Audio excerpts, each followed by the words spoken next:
The lie of linear time. You begin here, at the threshold of certainty, your life carefully structured around assumptions that appear solid and unshakable. You've always believed in the continuity of your existence, that your memories reliably anchor you in the flow of linear time. You count your days as though they were beads strung neatly onto an invisible thread.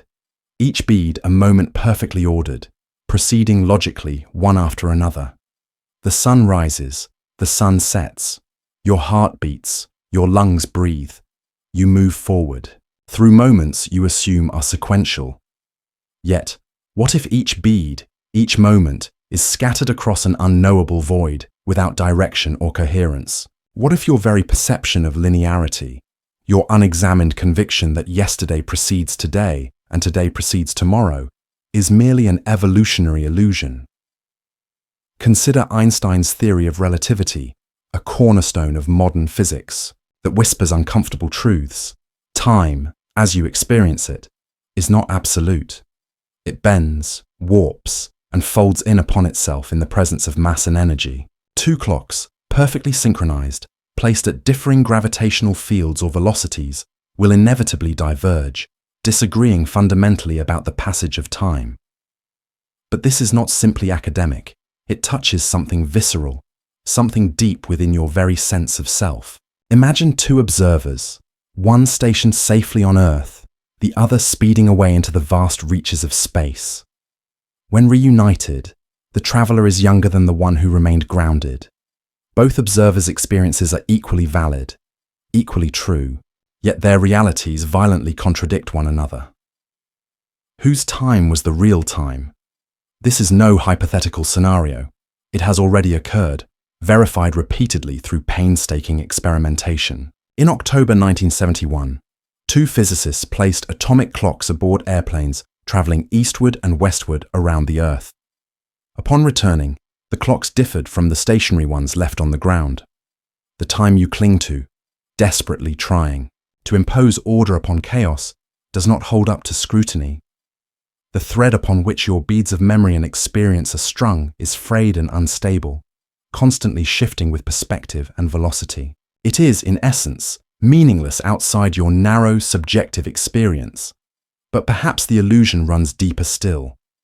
Your brain, the very instrument through which you perceive time, is a notoriously flawed recorder, constantly revising and rewriting memories. You assume your memories reflect past events accurately, that they reliably anchor you in the ever-flowing river of time.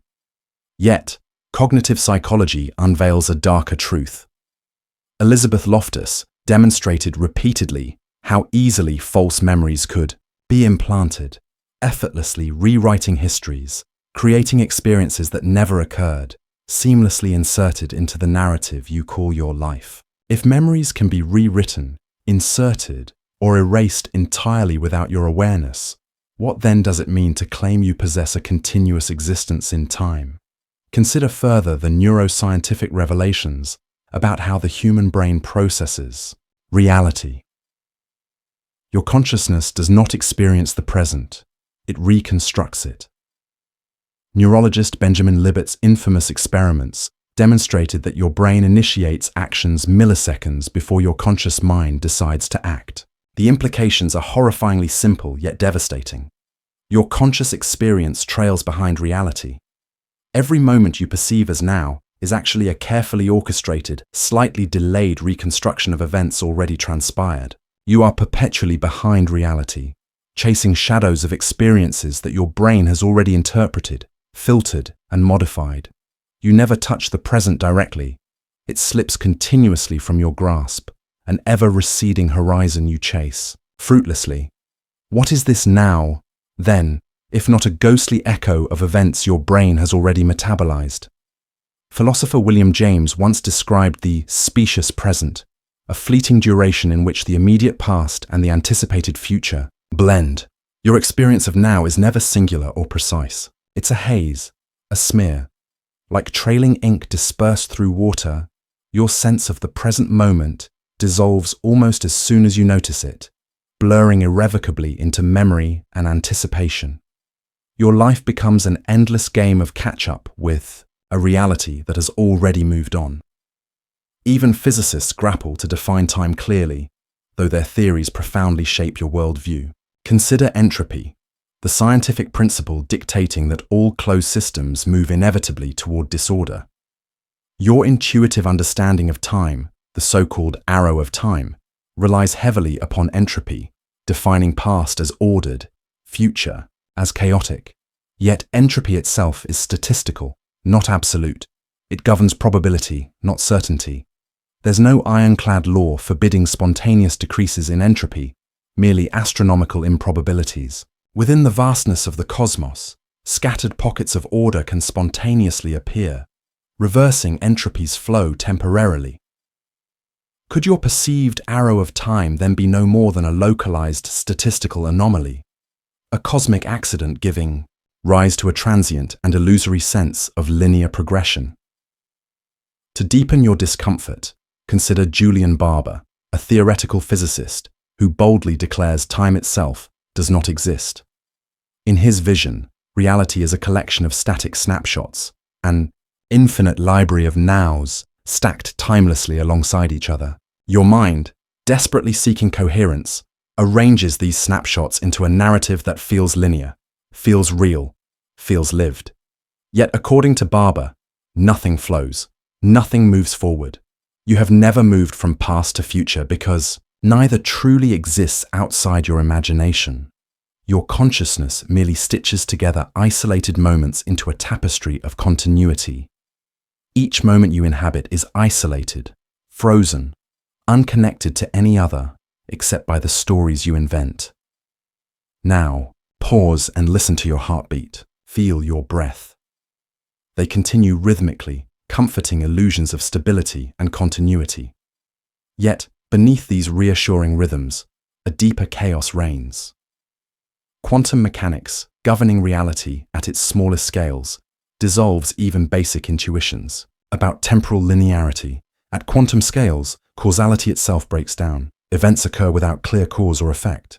Particles can become entangled across vast distances, influencing each other instantaneously, defying time's linear sequence. Quantum physicists remain perplexed and unsettled by this breakdown. It challenges the very core of scientific understanding, tearing apart the simple assumption that cause precedes effect. If causality can shatter at fundamental levels, what remains of your secure, linear reality? Your entire existence rests upon assumptions you have never dared to question fully. You live convinced that moments connect logically, memories reliably, anchor your past, and time moves resolutely forward. Yet, physics, neuroscience, psychology all converge into an unsettling revelation. Linear time is not your ally. It betrays you silently, whispering comforting lies, hiding beneath layers of illusion and evolutionary convenience. Reality offers no solace. It offers no steady progression. Only a fragmented, chaotic landscape emerges when examined closely. What then becomes of you when you accept that your life unfolds across scattered, disconnected instants, each memory suspect, each moment uncertain, each perception trailing helplessly behind reality itself? If you cannot trust time, this fundamental scaffolding upon which you've constructed your sense of identity, then upon what can you anchor your existence? Are you prepared to face the unbearable truth that your life, as you have known it, is no more substantial than a fleeting illusion of continuity? The myth of a solid self, you hold yourself together with the illusion of a unified self, a constant thread weaving through the tangled mess of experiences, memories, and desires. You've always believed in the presence of a you, a fixed entity that endures through time. The I you use when you speak, the self you refer to as your identity, this entity appears steadfast, coherent, and unchanging. But what if this self you hold so dearly is nothing more than a convenient fiction, an adaptive story your brain tells you to maintain a sense of continuity? Consider the insights of philosopher David Hume, who, in the 18th century, dismantled the notion of a permanent self. Hume argued that there is no singular, unchanging I at the core of your being. Instead, what you perceive as yourself is merely a bundle of perceptions, flashes of experience, thoughts, and emotions that you mistakenly believe are united by a central self. In reality, these perceptions are separate, disconnected moments of consciousness, constantly shifting, never the same. The self you think you know is just a narrative your mind creates to make sense of the chaos of experiences that arise and fade with no permanent anchor. You might protest. After all, you feel like a you. Every day you wake up with a distinct sense of identity, a sense that you are the same person who existed yesterday and the day before. But how much of this sense of continuity is built upon an automatic, unquestioned assumption? The brain is designed to simplify, to consolidate. This is how it processes the overwhelming torrent of sensory information you encounter every second. The sense of I is one of its most powerful illusions, built from disparate fragments of experience stitched together seamlessly. The mind doesn't simply perceive reality.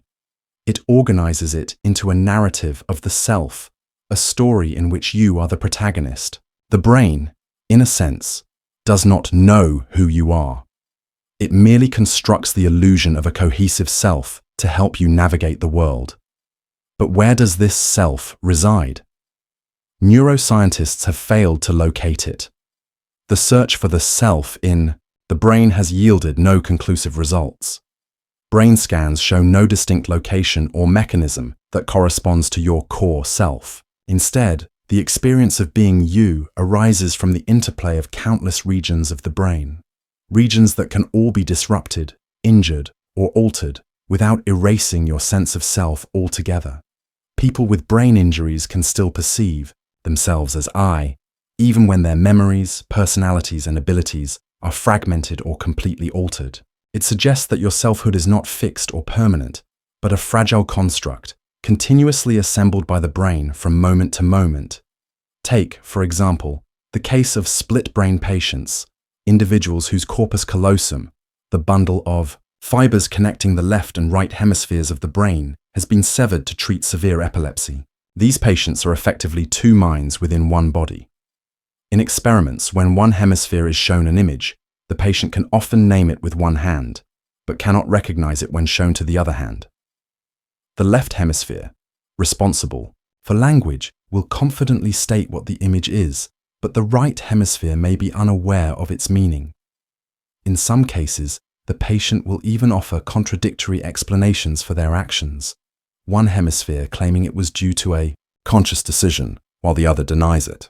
The fact that one person can experience two entirely separate consciousnesses within the same body shows that you are not a singular entity, but rather a bundle of competing parts, each with its own desires, intentions, and perceptions. Furthermore, the experience of dissociation, where people feel disconnected from their own thoughts, memories, or even their own body, demonstrates how fragile and malleable the sense of self is. Dissociative identity disorder, once known as multiple personality disorder, provides another striking example of the fractured nature of identity. People diagnosed with this condition can experience distinct, separate personalities that take over their consciousness at different times, each with its own memories, behaviors, and traits. In some extreme cases, individuals can forget entire chunks of their lives or behave in ways that seem completely out of character. If a person's identity can split, disintegrate, and reorganize itself in such dramatic ways, what does that say about the fixed nature of yourself? But this is not just the stuff of unusual psychological conditions. Your everyday experience is just as fragmented. Your memories, which you rely on to define who you are notoriously unreliable. Psychologists Elizabeth Loftus and John Palmer have demonstrated how easily your memories can be manipulated.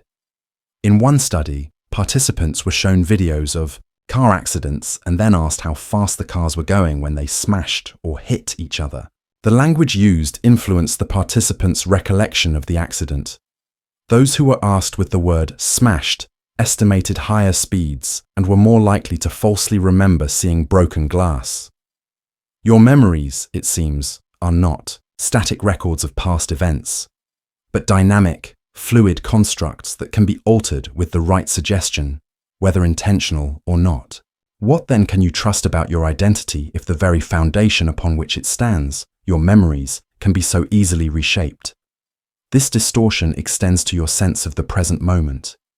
Neuroscientists have found that when you consciously experience the present, your brain is actually accessing a rewound version of reality, one that has been processed, interpreted, and altered by your perceptions before it enters conscious awareness. Your experience of now is not a direct encounter with reality, but a delayed, reconstructed version, a past already reinterpreted by your mind. The self that you think you are, the self that exists in the present moment, is nothing more than a series of disjointed memories and imagined futures, pieced together in real time by your brain's adaptive mechanisms. In a sense, the you that exists in your mind is an illusion, a narrative constantly revised to maintain coherence. There is no solid self that can be said to persist independently of this narrative. What remains when you strip away this story? What remains when you face the fact that you are not one thing, but a constantly shifting amalgamation of fleeting moments, perceptions, and experiences? Who then are you if you are nothing more than a collection of fragments, a story told by a brain that can never quite hold on to the truth of your existence? The fractured mirror of memory. You trust your memories, don't you?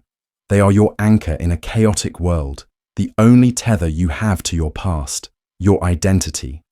They are the pieces of the puzzle that make you, you. Yet what if those memories, those sacred, inviolable fragments of self, are not as trustworthy as you believe? What if the mirror you gaze into to reflect upon who you are is fractured, distorting reality, warping the very foundation of your existence?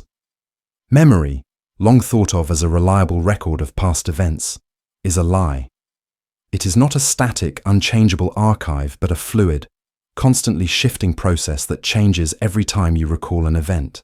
Neuroscientist Jerome Bruner once pointed out that memory is not a faithful record of past experiences, but a reconstruction, an active process, not unlike the creation of a narrative, in which your brain fills in gaps, alters details, and modifies emotions to make the past fit the present. What you remember is not the event itself, but your brain's interpretation of it, filtered through the lens of your current beliefs, emotions, and state of mind. In 1974, Elizabeth Loftus and John Palmer conducted a now famous study to explore how malleable memory could be. Participants were shown footage of a car accident and then asked to estimate the speed of the vehicles involved. When different verbs were used to describe the accident, hit, bumped, smashed, participants' estimates of speed varied dramatically. Even more disturbingly, those who were asked with the word smashed were more likely to falsely remember seeing broken glass, an event that never occurred. Loftus's work revealed that memory is not only subject to influence by external sources, but that those memories could be planted, entirely fabricated, and integrated seamlessly into the very core of a person's recollection. In the blink of an eye, you can believe something that never happened. But it's not just external factors that manipulate your memories. Your brain is built to prioritize emotional content, often exaggerating emotional events or distorting mundane details to heighten their significance in your mind. Psychologists call this the egocentric bias, the tendency for your mind to inflate the importance of your own actions, thoughts, and experiences, often inflating your sense of agency. Your memories of moments that were pivotal in shaping your identity may not reflect what truly transpired. The truth is, you may not remember yourself the way you think you do. The you who recalls the past is merely an idealized version, shaped and sculpted by your own mind to create a coherent narrative, a story that makes sense and allows you to function in the present. The truth of the past slips quietly into oblivion, reimagined each time you revisit it. Consider the case of false memory syndrome. Individuals can recall entire events that never took place, entire relationships that were never formed, and dramatic sequences of events that exist only in their minds. The story of George Friedrich Handel, the great composer, was once told by his biographers as a narrative of tragic, unrequited love. Decades later, it was revealed that this entire love affair had been invented, a false memory implanted by the biographer to add emotional depth to Handel's life story. But how does this differ from your own life? When you think about past relationships, past decisions, or even the trajectory of your career, how much of what you remember is truly accurate? How much of it is simply your mind filling in the blanks to create a coherent story that you can tell yourself? The most chilling aspect of this process is that you have no idea that it's happening. Your mind's alterations to your memories feel like truth. They are not perceived as edits or fabrications, but as real, authentic experiences. You believe what you remember because the memory feels so vivid, so tangible, that it seems unquestionable. The brain's ability to create false memories is so powerful that it can even implant entire life events you swear you remember clearly, that simply never occurred. In fact, research by Loftus has shown that it's shockingly easy to make people believe they have witnessed a crime, been lost as children, or even had experiences with people they have never met. Perhaps you recall an instance from your own life, a memory that seems so vivid, so clear. Maybe it's a scene from childhood, a dramatic moment of triumph or loss. What if I told you that this memory, as certain as it may feel, is a fabrication? That moment, as you remember it, may not have happened at all. In a similar vein, consider the Mandela effect, a phenomenon where large groups of people remember something that never happened, like remembering Nelson Mandela dying in prison in the 1980s. How is it that so many people share this false memory, believing they experienced something that never occurred? You are not the person you think you are, and your memories, far from serving as an objective record of your life, have been molded and shaped, twisted and distorted into a narrative that is comfortable for you. What remains then, when you strip away these memories, these so-called facts that have formed your identity? Who are you when the very essence of your selfhood, your personal history, is nothing more than a construction?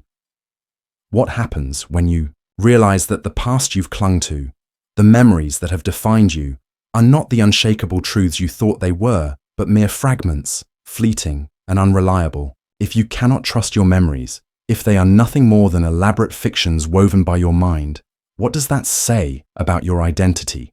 How can you even begin to know who you are when the very foundation of your selfhood is so mutable, so ephemeral, so unstable? The death of causality. You live your life under the assumption that causes led to effects, that the world around you operates in a predictable, orderly manner, where every action is met with a corresponding result. You make decisions with this uncertainty, trusting that your choices shape the future, that your actions determine outcomes. But what if the very foundation of this belief, the very fabric of reality itself, is an illusion? What if causality, the principle that governs your understanding of the world, is nothing more than a convenient fiction that, upon closer inspection, disintegrates entirely? At first glance, causality seems to be an undeniable truth. If you strike a match, it ignites. If you push an object, it moves. Your entire understanding of the world relies on this simple, unyielding relationship between cause and effect. Yet, when you peer deeper into the workings of the universe, you begin to encounter phenomena that refuse to comply with the laws of causality. Physics, once thought to be the unwavering discipline of cause and effect, is riddled with paradoxes that challenge our very understanding of how events unfold. Consider quantum mechanics, the branch of physics that governs the behavior of particles at the smallest scales. At this subatomic level, the concept of causality begins to break down in terrifying ways. The famous double-slit experiment is one such example. When particles, such as electrons, are fired at a screen with two slits, they create an interference pattern, suggesting they are behaving as waves. However, when the particles are observed, they behave as individual particles, not waves. The act of observation itself seems to alter the outcome. making it impossible to determine if the particle passed through both slits simultaneously or just one. This experiment suggests that the very presence of a conscious observer can influence the outcome of events, an idea so strange, so alien, that it defies all intuition. In the quantum realm, events seem to occur without clear cause or effect, simply existing in a state of potentiality until they are observed. But it doesn't end there. The phenomenon of quantum entanglement reveals a mind-boggling breach in causality that transcends space and time. When two particles become entangled, their properties become linked in such a way that the state of one particle can instantly affect the state of the other, no matter how far apart they are. If one particle is measured, the other will instantaneously know the result, regardless of the distance between them. This instantaneous connection occurs faster than the speed of light, seemingly violating the fundamental principle that no information can travel faster than light. The particles are not connected in any way that our understanding of causality can account for. They are simply linked in a manner that defies conventional explanations. This phenomenon suggests that the universe is not as deterministic as it appears. Events do not occur because of previous causes, but may instead arise out of sheer possibility, irreducible to cause and effect. The deeper you probe into quantum mechanics, the more the idea of causality slips away from you, leaving only the terrifying unknown in its place. The renowned physicist Niels Bohr once said, "Anyone who is not shocked by quantum theory has not understood it." It's not just that the laws of physics seem to operate differently at this level, it's that they seem to operate without any order, without any respect for the clear boundaries of cause and effect. And yet this chaos doesn't merely apply to the realm of physics. The same breakdown in causal relationships can be found in the way the universe functions on a larger scale, especially in the study of chaos theory. Chaos theory, which seeks to understand complex systems, reveals that small changes in initial conditions can lead to vastly different outcomes, so much so that long-term predictions become impossible. The butterfly effect, a term coined by meteorologist Edward Lorenz, illustrates this concept. A butterfly flapping its wings in one part of the world can set off a chain of events that leads to a massive storm halfway across the globe. The sheer unpredictability of these systems, where tiny, seemingly inconsequential actions spiral into massive consequences, makes it clear that cause and effect, in the traditional sense, are far more elusive than you could have ever imagined. At a certain point, the breakdown of causality becomes a mental labyrinth that you can no longer navigate. If events do not follow a strict cause and effect order, if even the smallest of actions can reverberate in unpredictable ways, then how do you make sense of your own life? How can you trust that your decisions will have the consequences you expect? You believe you are shaping your future with every choice, but are you? Is your belief in the cause and effect chain that governs your life nothing more than a comforting illusion that prevents you from confronting the terrifying chaos of the universe? Consider the mind-bending implications of free will within this framework. If the universe does not operate in a predictable, deterministic manner, but rather functions on the basis of randomness and chaotic outcomes, can you truly claim that your choices are your own, or are you merely reacting to the entangled, unpredictable fabric of the universe, your decisions already determined by factors far beyond your control? How, then, can you possibly assert any control over your future when the very laws of nature seem to mock the notion of causality? The terrifying possibility emerges that everything you've believed about your agency, your ability to influence outcomes, your sense of purpose, may be nothing more than a projection of the mind's desperate need for order in an inherently chaotic universe. In a world where causality dissolves, where every event is equally likely to have arisen from an infinite number of possibilities, what can you truly control? If cause and effect are illusions, then your sense of power, your belief that you control your life, your future, is nothing more than a comforting fiction. What happens when you realize that nothing you do has a clear effect? What happens when you understand that your decisions are simply part of a vast, entropic cascade of random events that lead to outcomes beyond your comprehension? Are you ready to confront the devastating truth that your every action, every decision, may be as meaningless as the swirling chaos of the universe itself? The prison of language. You use language to communicate, to connect, to shape your understanding of the world. Words are your most powerful tool. They are the framework upon which you build your thoughts, your identity, your reality. Yet, what if the very tool you rely on to make sense of the world is not only inadequate, but actively distorting your perception? What if the words you speak, the concepts you carry in your mind, are a prison, a cage that confines your understanding of reality and traps you in a limited, incomplete version of the truth? At first, language seems to function as a bridge between minds, a means by which we can share our thoughts and ideas. Words seem to perfectly match the world around us, neatly categorizing and naming the objects, experiences, and emotions we encounter. But look closer. Language is not a perfect mirror of reality. It is a crude abstraction, an oversimplified representation of complex phenomena. Each word you speak is a mere symbol, a pointer to something far more intricate and nuanced. The moment you label something with a word, you are distorting it, reducing it to a mere shadow of its true form. The word tree evokes an image in your mind, but this image is far from the full experience of the tree.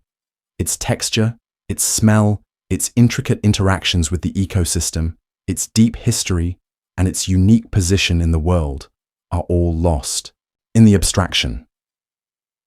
In the 20th century, philosopher Ludwig Wittgenstein explored the limitations of language in his work, Philosophical Investigations. He famously declared, "The limits of my language mean the limits of my world." What he meant is that your language, the words and concepts you use, defines and constrains the way you experience and think about the world. If you cannot name something, you cannot fully understand it. Your experience is thus bound by the vocabulary available to you. If you live in a world where your language lacks the words to describe the vast complexity of your thoughts and perceptions, you are trapped in a conceptual prison, forever unable to fully grasp the truth. Consider the concept of color. In English, you have a relatively simple range of words to describe colors: red, blue, green, yellow. But if you were to visit a culture with a vastly different linguistic structure, you would find that their experience of color may be radically different. For example, the Himba people of Namibia have no distinct word for the color blue. Instead, they group blue into the same category as green.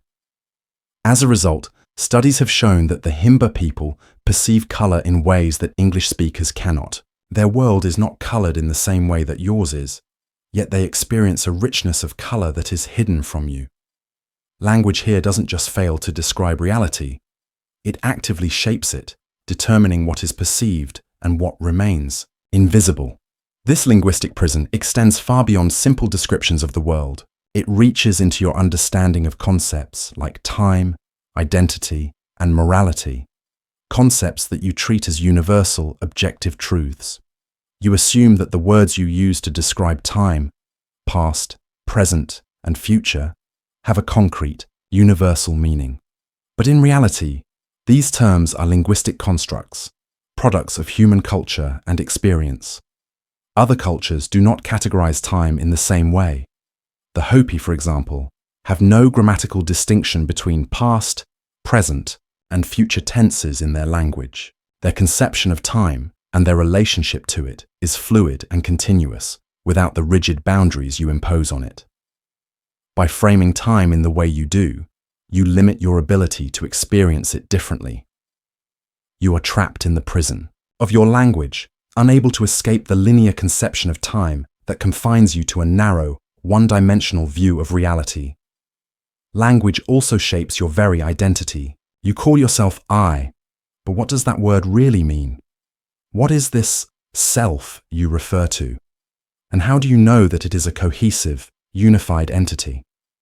The word I is a linguistic convenience, an abstraction that bundles up a complex web of thoughts, emotions, memories, and desires into one convenient label. But in reality, the self is far more fragmented and elusive. Neuroscientists have shown that the brain constructs a sense of self from disparate processes, regions, and neural networks. Your sense of I is not a fixed singular entity, but a dynamic, shifting process, constantly adapting and changing based on the inputs it receives.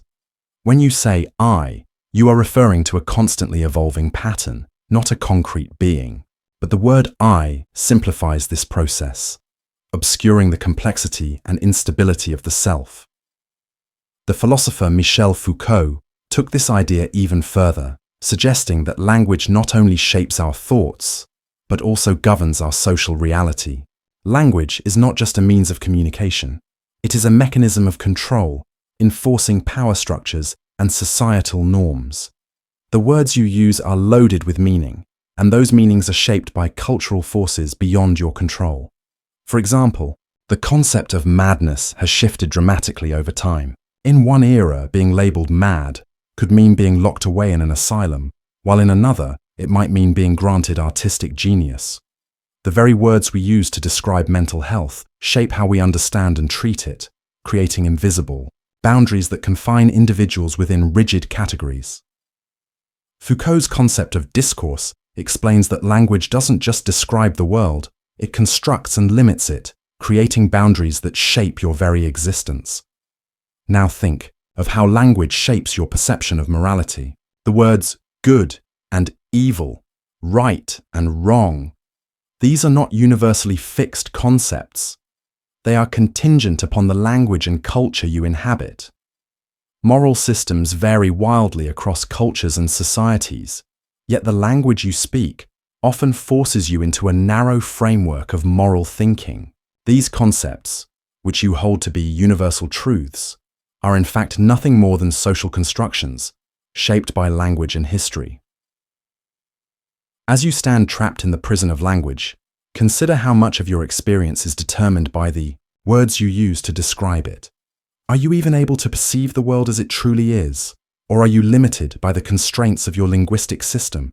Can you ever truly know the world outside your words?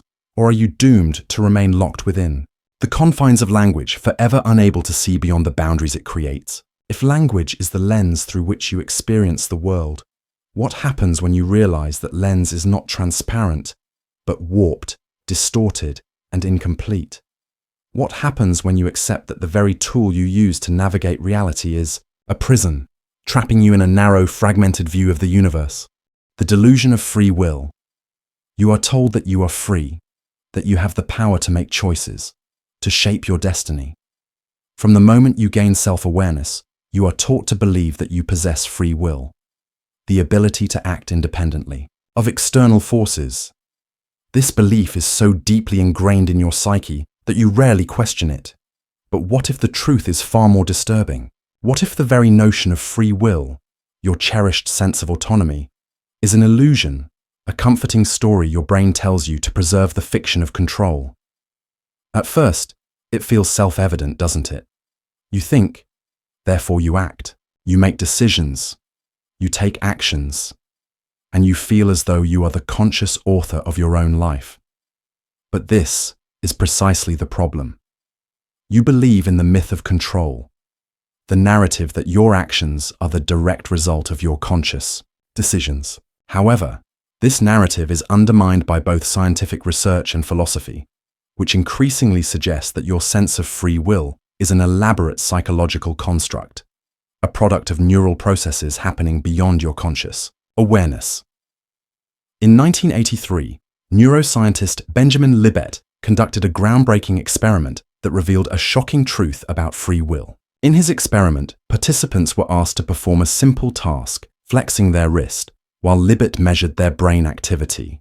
What he found was that the brain initiated the movement several hundred milliseconds before the participant was consciously aware of their decision to move. This meant that the action was already set into motion before the conscious mind even registered it.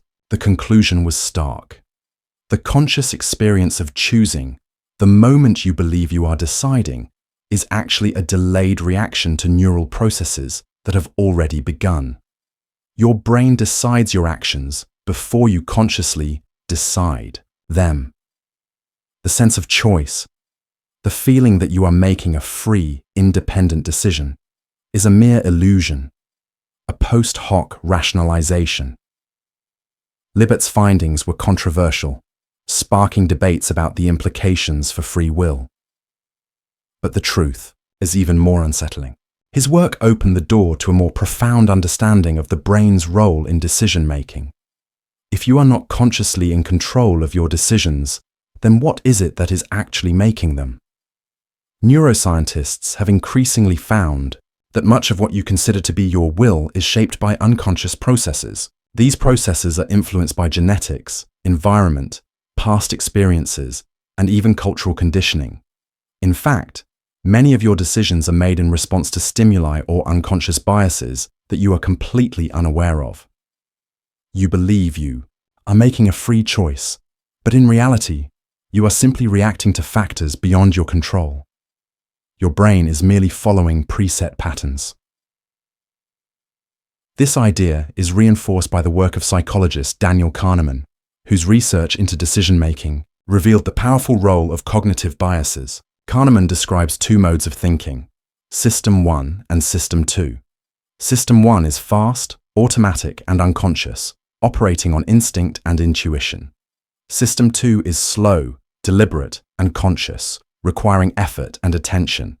The vast majority of your decisions, whether you realize it or not, are made by System 1, which is driven by unconscious patterns and biases that shape your perception of reality.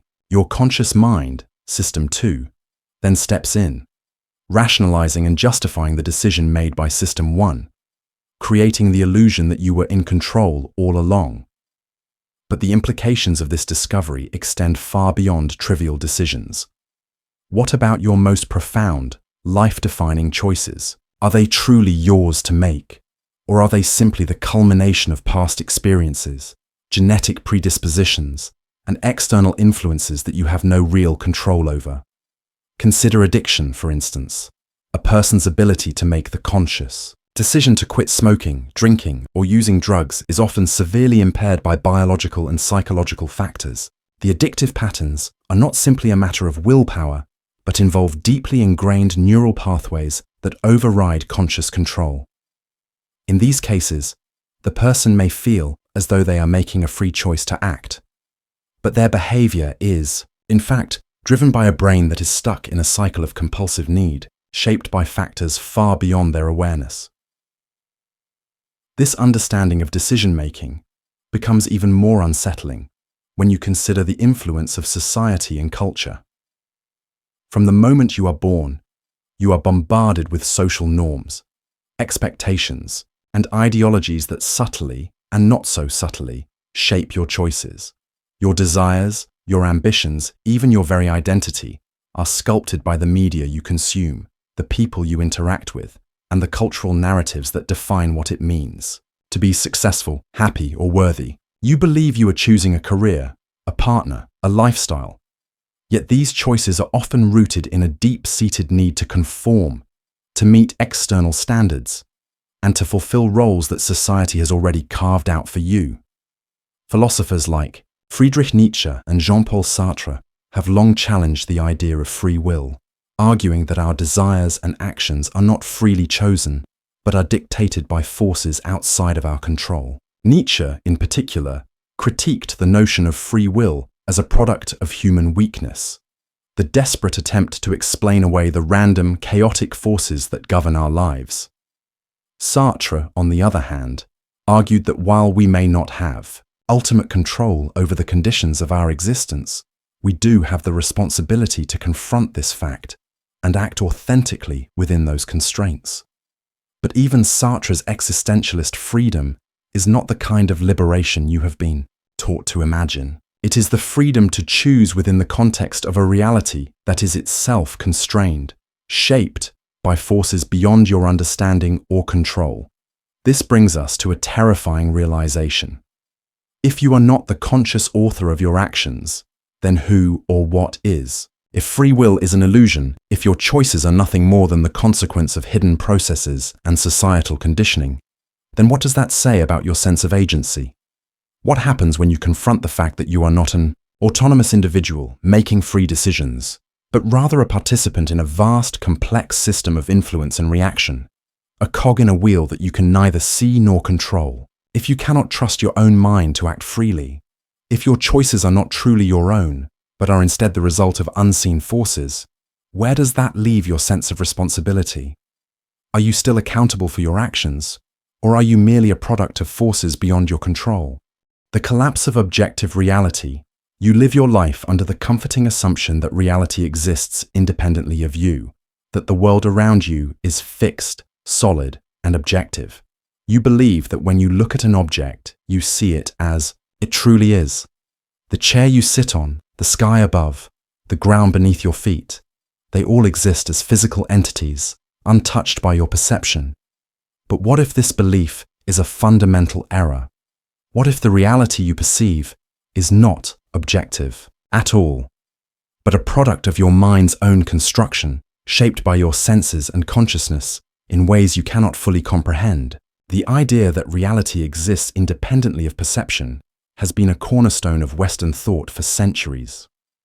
Philosophers like Descartes posited the notion of a universe in itself, one that operates according to immutable laws, regardless of whether anyone is there to observe it. But modern science, particularly in the fields of quantum mechanics and neuroscience, has thoroughly undermined this assumption. In fact, the more we explore the fundamental nature of reality, the more we find that what you perceive as real is not objective at all. It is subjective, constructed, and dependent on your senses, your brain, and your interpretation. Take, for instance, the phenomenon of perceptual reality. Your brain doesn't directly access the external world. It creates a model of reality based on the sensory data it receives. What you see is not the object itself, but a representation of that object, filtered through the lenses of your senses and your brain's interpretation. The colors you see, the shapes you perceive, and even the texture you feel are not inherent qualities of the object. They are constructed by your brain. Neuroscientist Donald Hoffman has suggested that what you perceive as reality is merely an interface designed by your brain to help you survive, not an accurate representation of the world as it truly is. What you see, hear, and touch is simply a user interface, a simplified version of reality that has been tailored to make your life easier, not truer. Your vision is a prime example of this construction. When you look at an object, light reflects off it and enters your eyes, where it is processed by the retina and sent to the brain. However, what you see is not the object itself, but the brain's interpretation of the light that it receives. Your brain fills in gaps, makes assumptions, and creates a model of the world based on incomplete data. For instance, when you look at an object, your brain sees its color and shape, even though this color is not an inherent property of the object. Color, as we know it, is the result of the interaction between light and the photoreceptors in your eyes, an illusion created by your sensory organs. Consider the famous optical illusion known as the Mueller-Lyer illusion, where two lines of equal length appear to be different lengths due to the direction of the arrows at their ends. In reality, the lines are the same size, yet your brain interprets them differently based on contextual cues. This illusion is not just a trivial trick. It reveals that your perception of reality is not fixed or objective. Your brain actively interprets and modifies sensory information to create a version of reality that makes sense to you, one that aligns with your past experiences, your expectations, and your desires. At the quantum level, the very nature of reality becomes even more elusive. Quantum mechanics, arguably the most successful theory in modern physics, reveals that particles do not have fixed properties until they are measured.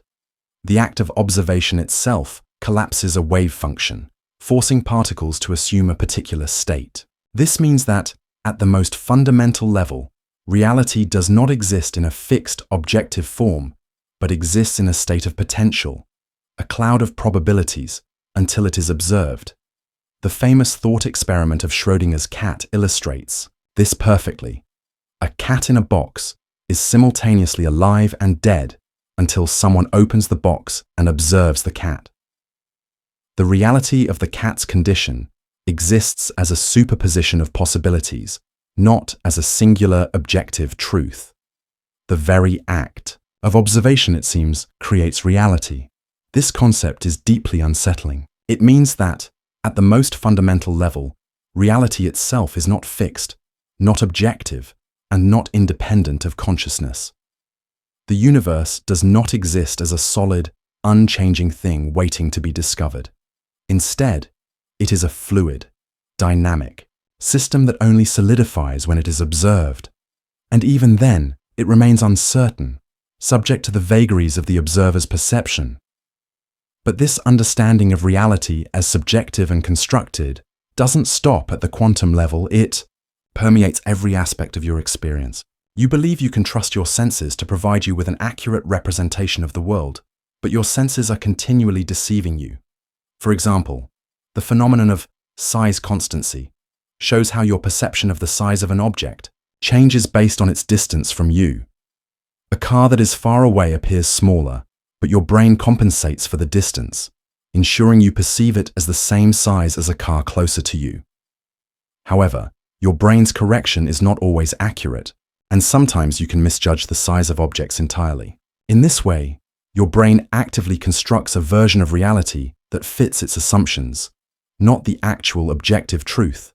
In fact, some neuroscientists argue that consciousness itself is nothing more than a projection, a constructed model of reality. According to philosopher Thomas Metzinger, your experience of being you is not a direct experience of reality, but a simulation your brain creates to navigate the world. You do not experience the world directly. You experience a model of the world, one that is filtered, distorted, and shaped by the brain's algorithms. This is why the philosopher Immanuel Kant famously argued that we can never truly know the thing in itself, the world as it is independent of our perception.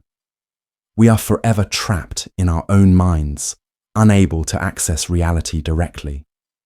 What you call reality is a simulation, a mental model generated by your brain to make sense of the sensory data it receives. It is a story your brain tells itself to navigate the world, but it is not the world itself. If your perception of reality is not an accurate reflection of the world, if it is a simulation constructed by your brain, then how can you ever know what is truly real? If reality itself is a shifting, probabilistic field that only takes form when you observe it, how can you trust anything you perceive? Are you even experiencing the same reality as the person next to you? Or are you both trapped in your own subjective simulations, unable to fully connect with the world outside of your mind? What happens when you accept that reality as you experience? It is not fixed, but constructed, fluid, and dependent upon your mind. How do you cope with the horrifying possibility that everything you know and perceive is a mere projection, shaped by your senses, your brain, and your unconscious mind? If reality is not objective, what remains to hold you to the world you thought you knew? The erasure of history. You have been told that history is a record of the past, a fixed set of events that have already occurred, forever etched into the fabric of time. You believe that history, as it is taught to you, is a reliable account of what happened, a foundation upon which to understand the present, to build your identity, to learn from mistakes. But what if history itself is not a stable, objective record of facts, but a distorted, manipulated, and incomplete narrative, one that has been rewritten, shaped, and eroded by the very forces it seeks to describe? You may think of history as something concrete, a permanent structure built from evidence, documents, artifacts, and testimonies. Yet history is not a fixed monument. It is a fluid, subjective story told from countless perspectives. The past is not a collection of objective facts that can be neatly catalogued and stored away. It is a narrative, constantly reshaped by the individuals who write it, the institutions that preserve it, and the ideologies that interpret it. You live with the illusion that history is objective because the stories you are told have been filtered through the lenses of those who have the power to write them. The past, as you know it, is shaped by authority, by governments, by academics, by those who control the flow of information. The manipulation of history is nothing new. In the 20th century, totalitarian regimes such as those in Stalinist Russia and Nazi Germany did not just control the present, they sought to control the past as well. Joseph Stalin's regime rewrote Soviet history to remove any traces of opposition or inconvenient truths. Entire individuals and events were erased from history books, their existence erased from official records, as if they had never existed at all. The result was a population that could no longer trust the narratives they were told about their own history. But this is not just an issue of totalitarian regimes. This manipulation of history occurs in more subtle ways as well. Consider the rewriting of colonial history. For centuries, colonial powers have constructed narratives that glorify their imperial ventures while marginalizing or outright erasing the histories of the colonized peoples. The story of colonialism, as it is often told in Western textbooks, is one of civilization bringing progress to uncivilized lands. This narrative obscures the brutality, the exploitation, and the trauma that was inflicted upon indigenous populations. The true cost of empire, massacres, forced labor, displacement, and cultural erasure is systematically omitted or minimized. The past is rewritten to fit the narrative of the colonizers, leaving the victims of colonialism without a voice in the historical record. This erasure extends beyond the political. Entire groups of people, women, racial minorities, and marginalized communities have had their stories excluded from the grand narrative of history. For centuries, women's contributions to science, art, politics, and philosophy were largely overlooked or attributed to men. The achievements of African, indigenous, and Asian peoples were minimized or erased entirely in favor of a Eurocentric view of history. Even today, the stories of these groups are often ignored or romanticized, while their suffering is swept under the rug. The history you have been taught is not complete. It is a selective narrative, one that serves the interests of those in power. But history's erasure is not confined to the actions of governments or institutions. Your own memory is a battleground for history, constantly rewriting and erasing parts of your personal past. You believe that your memories are reliable records of your life, snapshots of key moments frozen in time. But your memory, like history itself, is not a static record. It is constantly shaped, distorted, and forgotten.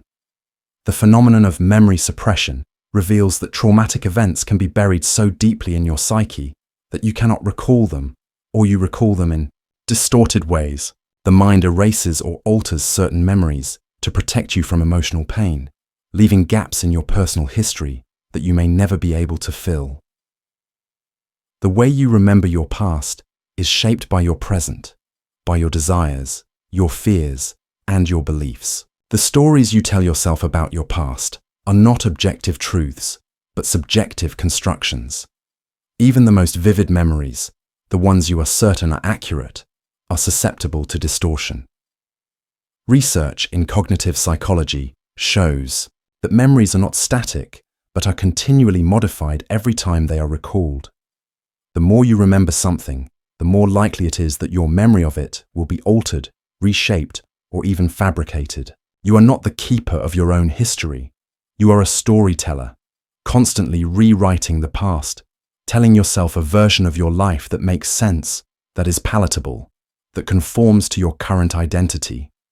And this is where the erasure of history becomes truly terrifying. If you cannot trust the historical record, if the past has been systematically rewritten, manipulated, or erased to fit the interests of those in power, then what can you trust? If you cannot trust your own memories, your own recollection of events, what can you rely on to construct your identity? If the very foundation of your personal and collective history is built on lies, omissions, and alterations, who are you, really? And how can you possibly know who you were when even your own past is shrouded in uncertainty. But this is not merely a theoretical problem. The erasure of history is a fundamental part of how power structures maintain control. By rewriting history, by distorting the narrative, those in power can control the present, dictating what is remembered and what is forgotten. They can erase the injustices of the past, ensuring that future generations never learn the truth. You have been taught to accept the official narrative, to believe in the version of history that has been handed down to you. But what happens when you realize that the history you have been taught is incomplete, partial, and distorted? If history is constantly being rewritten, if the past is erased and reconstructed to serve the present, then how can you ever know what is real? If even your personal history is subject to distortion and erasure, what does that mean for your sense of identity, your understanding of who you are? Can you trust anything at all when you begin to see that the past is not a fixed record but a fluid, malleable story, one that can be rewritten at will? The illusion of stability. You live your life under the comforting illusion of stability, believing that the world around you is solid, unchanging, and reliable. You trust that the ground beneath your feet will hold you up, that the laws of physics governing your environment will remain constant, and that your sense of self will endure through the trials of time. But what if this belief, this need for stability, is an illusion, a fragile fantasy that keeps you tethered to a world that is far more volatile, unpredictable, and fleeting than you realize? At every level, from the smallest particles to the vast cosmos, the universe is in a constant state of flux. From the moment you wake up to the moment you fall asleep, everything around you, everything you perceive as stable, is in motion. Even the ground you stand on is not as solid as it seems. The Earth's crust, which you assume to be an immovable foundation, is actually in constant motion, shifting and cracking along tectonic plate boundaries. Earthquakes, which you experience as violent and destructive, are simply the latest evidence of this ever-present movement. What appears to be solid and stable is merely a temporary arrangement of matter, held together by forces you cannot see or control. This shifting foundation extends far beyond the earth beneath your feet. The laws of physics, once thought to be fixed and eternal, are not as immutable as you might believe. Take the concept of physical constants, values such as the speed of light or the gravitational constant, that are often assumed to be uniform across the universe. These constants are central to our understanding of how the universe operates, and we believe they offer a measure of stability in an otherwise chaotic world. But recent research suggests that even these constants may not be as constant as we once thought. Astronomers have observed subtle variations in the fine structure constant, a fundamental constant of nature, suggesting that the laws of physics may change over time. If even the fundamental constants that govern the universe are subject to change, then what remains stable? And yet, the most unsettling aspect of this illusion of stability may lie in your own perception of time. You believe that time moves forward, relentlessly, in a straight line, from past to present to future. This linear flow of time, along with the notion that everything exists within this unyielding progression, gives you a sense of stability, of direction. But this too is an illusion. Time itself, as you perceive it, is not the constant, reliable progression you assume it to be. In reality, time is a relative experience, shaped by your position in space, your motion, and the gravitational field you inhabit. Einstein's theory of relativity teaches us that time itself can stretch and contract depending on these factors. What seems like a stable and uniform passage of time is in fact a flexible, malleable construct that bends in ways you cannot immediately perceive. In addition to the relativistic bending of time, quantum mechanics introduces another profound challenge to your sense of temporal stability. At the quantum level, time itself is not as continuous as it seems. The quantum world operates in discrete jumps, with particles existing in multiple states at once, and events happening in ways that defy your conventional understanding of cause and effect. In the quantum realm, the flow of time is not a smooth, uninterrupted stream but a series of discrete, probabilistic events. It is as if time itself is fragmented, and your experience of it is an emergent property of larger, more chaotic processes happening at smaller scales. But the most profound challenge to the illusion of stability comes from within you. Your sense of self, that constant I you carry with you through life, is perhaps the greatest source of this illusion. You believe that you are a fixed, enduring entity, a continuous thread that runs through the fabric of time. But the reality is much more unsettling. The you that you think of as permanent is in fact a construct, constantly shifting and evolving with every moment. Every experience, every thought, every interaction subtly alters your sense of identity. Your brain is not a static, unchanging entity. It is a dynamic, constantly rewiring itself based on new inputs and experiences. The self you think of as stable is nothing more than a temporary arrangement of neural processes, fleeting and impermanent. Even your memories, which you rely on to build a coherent narrative of who you are not stable. Memory is not a fixed, reliable record of the past, but a fluid, malleable process that changes with every recollection. Every time you revisit a memory, you alter it. This constant distortion of the past creates a fractured sense of self, where your identity is not a continuous whole, but a collection of fragments, each one shaped by the passage of time and the experiences that come with it. The self you believe to be stable, coherent, and unchanging is, in reality, an illusion. The sensation of stability is further undermined by the unpredictability of the universe itself. Chaos theory, which studies complex systems, shows that even small changes in initial conditions can lead to vastly different outcomes. In chaotic systems, small perturbations can lead to massive, unforeseen consequences. This means that the future is inherently uncertain, even in systems that appear stable. Weather patterns, for example, are governed by chaotic dynamics, where a tiny fluctuation in temperature can trigger a storm halfway across the world. The stability you believe exists in the world is an illusion, obscured by the vast complexity and unpredictability of the systems that govern it. So, what is left when you realize that nothing in the universe is truly stable? If the ground beneath you is not stable, if the laws of physics may change, if time itself is a malleable construct, and if your sense of self is fleeting and fragmented, then what can you trust? If stability is an illusion, then what remains in the face of such uncertainty? Is it possible to ever find a solid footing? Or are you doomed to float in a universe that is constantly shifting and changing around you, with no true anchor to hold on to?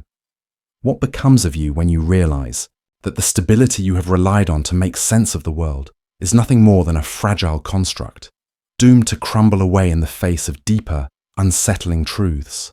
The invention of meaning. You look at the world and assign meaning to everything you see. The words you speak, the relationships you form, the work you do, they all have meaning. They carry significance, purpose, and value in your life. But what if meaning is not something intrinsic to the world around you, but something you impose upon it? What if the meaning you assign to events, to objects, to people, is a projection of your own mind, a construct you create to make sense of a universe that is, at its core, indifferent to meaning? You have been conditioned to believe that meaning is something real, something that exists independently of you. You were taught that the world has an inherent order, a purpose, and that you have a role to play in this grand narrative. But what if meaning, in fact, does not exist in the world at all? What if it is simply a creation of your mind, a way for you to make sense of the chaos around you? Consider the famous philosopher Friedrich Nietzsche, who proclaimed that God is dead. What he meant by this was not simply that the concept of God had ceased to be believed by society, but that the entire framework of meaning, the objective moral order and purpose that religion once provided, had collapsed. Without this external source of meaning, humanity was left adrift in a purposeless universe. Nietzsche's declaration was a call to confront the inherent meaninglessness of existence, to face the fact that the universe does not care about you, your struggles, or your desires. The meaning you find in life is not inherent in the world. It is something you create, something you impose on your experiences in order to make them bearable.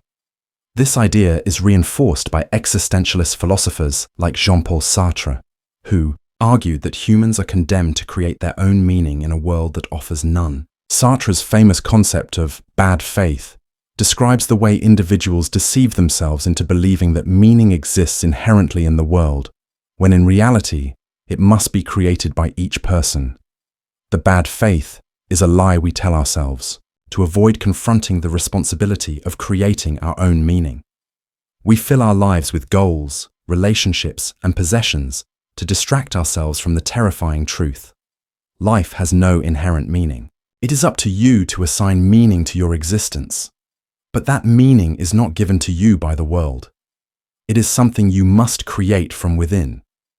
But if meaning is something you create, then it is fragile. It is subjective, prone to shifting, and ultimately empty. The meaning you assign to your life is not eternal. It is fleeting, temporary, and easily erased.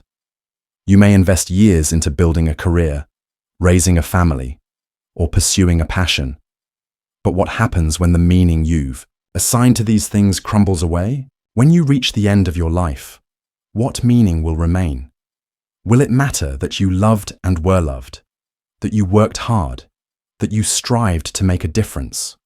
Or will you, like so many others, face the inevitable truth that all of it was, in the end, a story you told yourself to fill the emptiness of existence?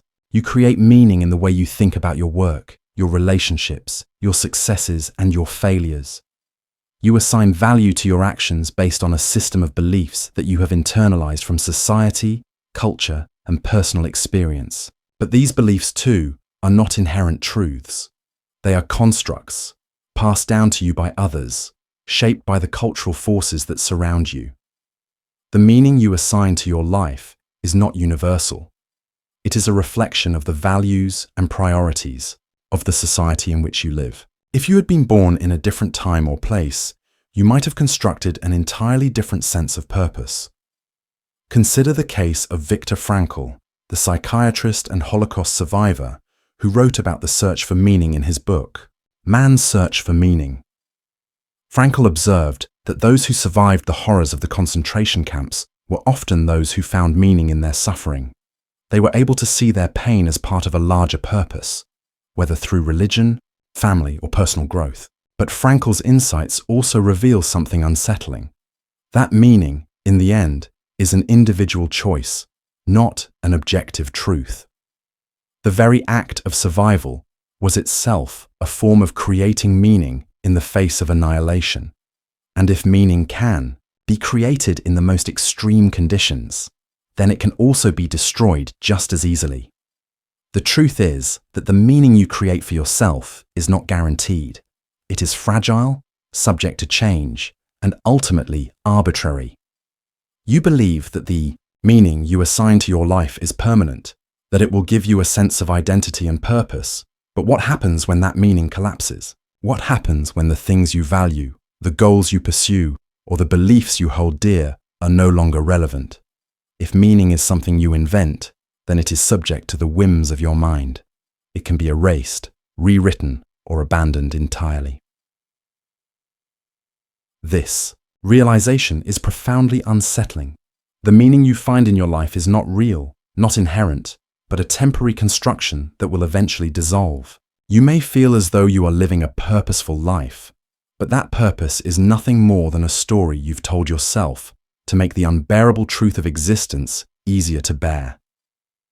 If you can invent meaning, you can just as easily strip it away. Your entire sense of self, the narrative of your life, is not built on anything solid, anything enduring. It is a fleeting, fragile construct, constantly shifting, constantly changing, constantly at risk of being erased. What happens when you realize that the meaning you have given your life is not a permanent truth, but a temporary illusion? 1. That will eventually fade away, leaving you with nothing but the terrifying void of an indifferent universe. The corruption of perception. You think you see the world as it is, but what if your perception of reality is a carefully constructed illusion, shaped by forces you cannot even begin to comprehend? Every moment, your senses gather information, and your brain processes it to create a coherent narrative of the world. Yet this narrative is not an accurate reflection of reality. It is distorted, corrupted by countless biases, limitations, and evolutionary shortcuts that leave you with a version of the world that is not true, but merely functional, enough to keep you alive, but not necessarily enough to understand what truly exists. Consider the way your brain processes vision. What you think you see is not the raw data gathered by your eyes, but a reconstruction built by your brain. Your eyes capture light and send signals to your brain, which then interprets this information, creating a mental image. But this process is far from perfect. Your brain makes countless assumptions, filling in gaps, smoothing over inconsistencies, and predicting what is likely to be there based on prior experience. The result is a version of the world that appears stable, consistent, and coherent, but is anything but. For instance, take the well-known blind spot in your vision. Your retina has a spot where the optic nerve exits the eye. This spot has no photoreceptor cells, so it cannot detect light. You are unaware of this blind spot because your brain fills it in, seamlessly integrating the missing information into your visual field. You don't notice the gaps in your perception because your brain is actively lying to you, filling in the blanks to create a consistent view of the world. Your perception is a convenient fiction, not an accurate representation of the world as it truly is. This corruption extends far beyond vision. Your brain is wired to interpret the world in ways that prioritize survival over truth.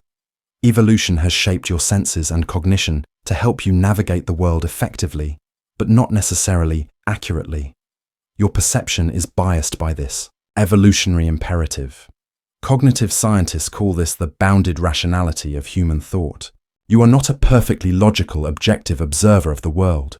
You are a creature shaped by survival instincts, by the need to make quick decisions, and by the pressures of an environment that demands immediate action. Your brain doesn't give you access to the objective truth. It gives you what you need to survive, which often means simplifying, distorting, and even disregarding the truth in favor of expedience. The result is a brain that actively shapes reality, filtering out information that might be too complex, too overwhelming, or too irrelevant to your immediate survival. In fact, most of the information your brain receives is ignored or disregarded altogether. You are not experiencing the world in its full richness and complexity. You're experiencing a simplified, distorted version designed for efficiency. Your perception of reality is not a window into the truth. It is a model, a simulation, constructed by your brain to help you navigate your environment. And this model is corrupted by a host of biases and limitations. One of the most insidious biases is the confirmation bias. This is the tendency to seek out, interpret, and remember information that confirms what you already believe, while ignoring or dismissing information that contradicts your beliefs. You are not an impartial observer of reality. You are a biased interpreter, constantly shaping the world around you to fit your pre-existing ideas and desires. This bias leads you to construct a reality that aligns with your beliefs, creating a version of the world that feels true to you, but may be deeply flawed or inaccurate. Another example of perceptual corruption is the anchoring effect, where your judgment is influenced by an initial piece of information or anchor, regardless of its relevance. If you are told that a product is worth $1,000 and then see it on sale for $800, you are more likely to perceive it as a good deal, even if the actual value of the product is much lower. Your brain latches onto the anchor and distorts your perception of the situation, leading you to make decisions based on biased, corrupted information. These biases are not anomalies. They are built into the very structure of your brain, evolved to help you navigate a complex and unpredictable world. But they also distort your perception of reality, leading you to make judgments and decisions that are far from objective. You are not seeing the world clearly. You are seeing a world shaped by your biases, your past experiences, and your evolutionary needs. Your perception is a filter, a screen that distorts the truth in ways you can't even begin to notice. But it doesn't stop there. Your perception of other people is just as corrupted. Psychologists have shown that your perception of others is shaped by stereotypes, cultural norms, and unconscious biases that influence how you interpret their behavior. You may think you are seeing someone clearly, but in reality, your mind is constantly categorizing and interpreting their actions in ways that align with your preconceptions. You are not seeing the person in front of you as they truly are. You are seeing a version of them shaped by your own biases, fears, and expectations. And the corruption of perception extends to your very understanding of yourself. You believe that you have a clear, accurate sense of who you are. But this self-perception is just as distorted as your perception of the world and others. Research into self-perception shows that you are notoriously bad at understanding your own motivations, desires, and actions. You convince yourself that you are in control of your choices, that you know why you do the things you do, but in reality, much of your behavior is influenced by unconscious factors that you cannot see or understand. Your sense of self is not a stable, accurate reflection of who you are. It is a distorted, incomplete story you tell yourself to make sense of your own actions. The most unsettling realization is that, at every moment, you are living in a world that you do not fully understand. Your senses, your brain, your very perception of reality. Everything is warped, filtered, and distorted in ways that you are almost completely unaware of. You do not see the world as it truly is. You see a version of the world shaped by your own limitations, biases, and evolutionary imperatives. And this distorted perception is not limited to the external world. It shapes your understanding of yourself and others, creating a reality that feels true, but is, in fact, a fractured, incomplete version of what actually exists. What happens when you accept that your perception of reality is not reliable, not accurate, and not objective? When you realize that everything you think you know is filtered through a lens of bias, limitation, and distortion, what remains of your understanding of the world? How can you trust anything when everything you experience is tainted by your mind's need to simplify, categorize, and distort? The fragility of consciousness. You go through your days convinced that your consciousness is a permanent fixture, a steady, unbroken stream of awareness that defines you. You believe that the you who experiences the world, your thoughts, your emotions, your awareness, is a constant, that the person you were yesterday is the same as the person you are today. But what if this sense of self, this unbroken stream of consciousness, is nothing but an illusion, and the very thing you rely on to feel whole and stable is, in fact, incredibly fragile, on the verge of disintegration at any moment? Consciousness, the very core of your being, is a mystery that science still struggles to explain. You think you know what it is. You experience it every moment of your life. But despite centuries of inquiry, no one has ever been able to definitively explain how and why consciousness arises, nor what it truly is. The hard problem of consciousness, as philosopher David Chalmers calls it, is the question of how subjective experience comes into being from physical processes in the brain. How do neurons firing in your brain give rise to the vivid, rich experience of seeing a sunset, hearing a song, or feeling love? This question has no answer, no theory that fully explains the phenomenon, and yet, you take your own consciousness for granted, assuming that it is a solid, unchanging part of your reality. But what if consciousness is not the stable, enduring entity you assume it to be? What if instead, it is a fragile construct, a temporary and ever-changing state that flickers in and out of existence like a candle's flame? The truth is, your consciousness is not as continuous as you believe. It is fragmented, interrupted, and vulnerable. The you, who is aware of the world, who thinks and feels and experiences, is not a permanent fixture, but a collection of fleeting mental states, constantly in flux. One of the clearest illustrations of this fragility comes from the phenomenon of blind sight. Blind sight refers to a condition in which people who are blind due to brain damage are still able to sense objects in their environment, even though they cannot consciously perceive them. These individuals report no visual awareness, yet they can navigate obstacles, identify movement, and respond to visual stimuli, as if their brain is processing visual information without their conscious mind being aware of it. This suggests that consciousness, the experience of being aware of something, is not necessary for perception or action. The brain can process information without your conscious awareness, challenging the assumption that consciousness is a stable, continuous experience. Further unsettling evidence of the fragility of consciousness comes from patients suffering from dissociative states or disorders. Dissociation is a psychological phenomenon in which a person's sense of self becomes fragmented, as if they are watching themselves from the outside, or even completely detached from their own body. This condition is often triggered by trauma, suggesting that your consciousness can fracture under stress, revealing that the sense of self you rely on is not a fixed entity, but a fragile construct that can break apart in the face of overwhelming force. People with dissociative identity disorder, formerly known as multiple personality disorder, may experience distinct, separate identities that take over their consciousness at different times, each with its own memories, behaviors, and emotions. This phenomenon demonstrates that the self you experience as a continuous, unified whole is not a permanent fixture, but a collection of overlapping and sometimes conflicting mental states. The fragility of consciousness is also evident in the phenomenon of the self in neurological disorders. In the case of alien hand syndrome, individuals lose the sense of control over one of their limbs, which begins to act independently, as though it has its own will.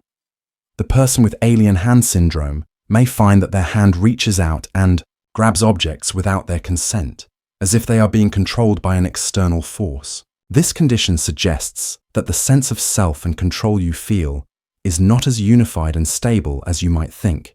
It can be disrupted, fractured, and even lost entirely in extreme circumstances. In addition to these dramatic examples, consider the more subtle ways in which consciousness is fragile in everyday life. You may think you know yourself, that you have a stable identity that persists across time. But what if your sense of self is not as fixed as you believe? Research in neuroscience shows that the brain is in a constant state of change, rewiring itself in response to new experiences. Every memory you recall, every piece of new information you learn, is integrated into your mental structure, subtly shifting your self-concept. Your brain is not a static entity. It is a dynamic, ever-evolving system, and so is your sense of who you are.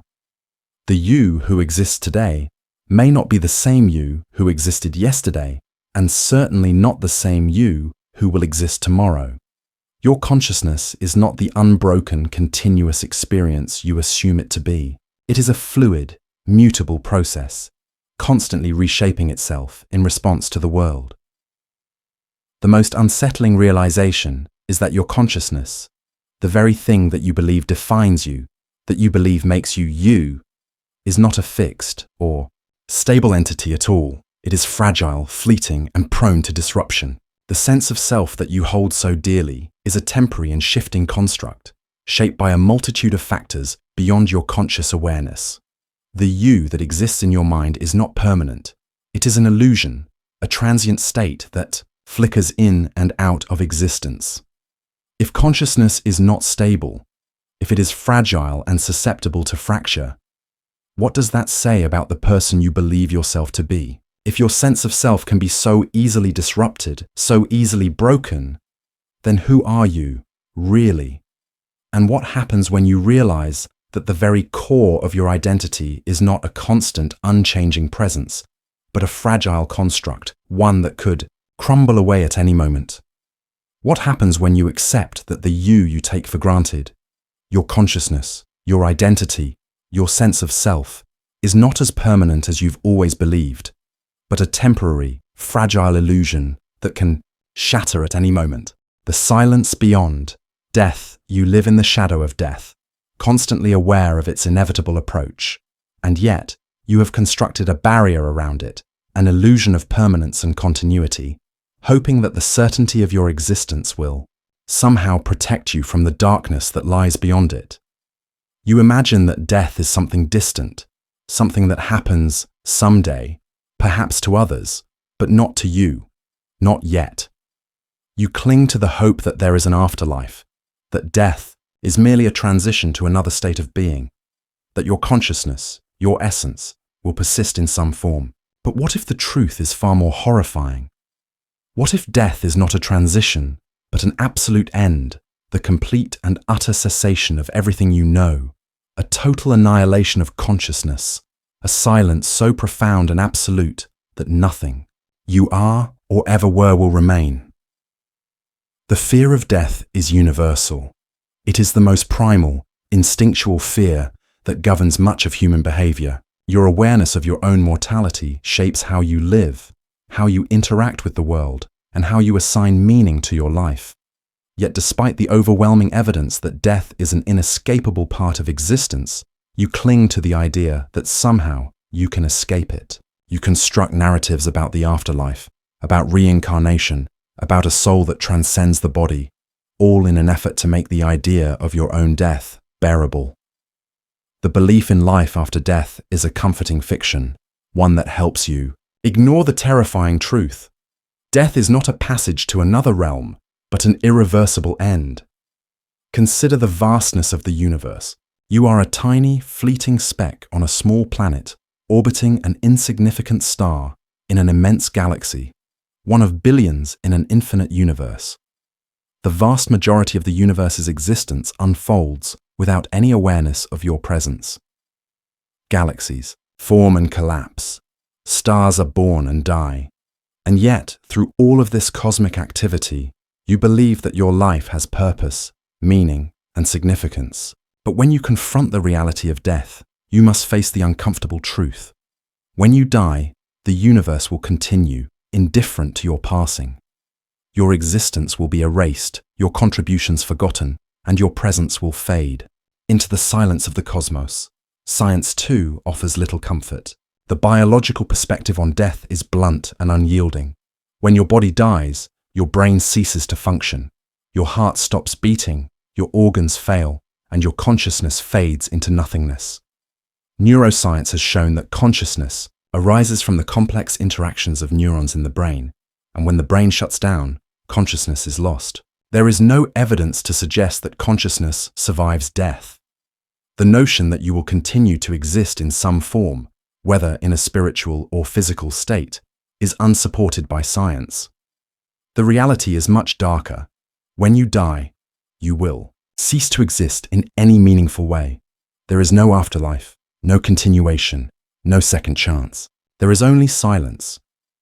Consider the famous thought experiment of the ship of Theseus, which explores the question of identity over time. The ship, over the course of many years, has each of its parts replaced with new ones until none of the original parts remain. Is the ship still the same ship?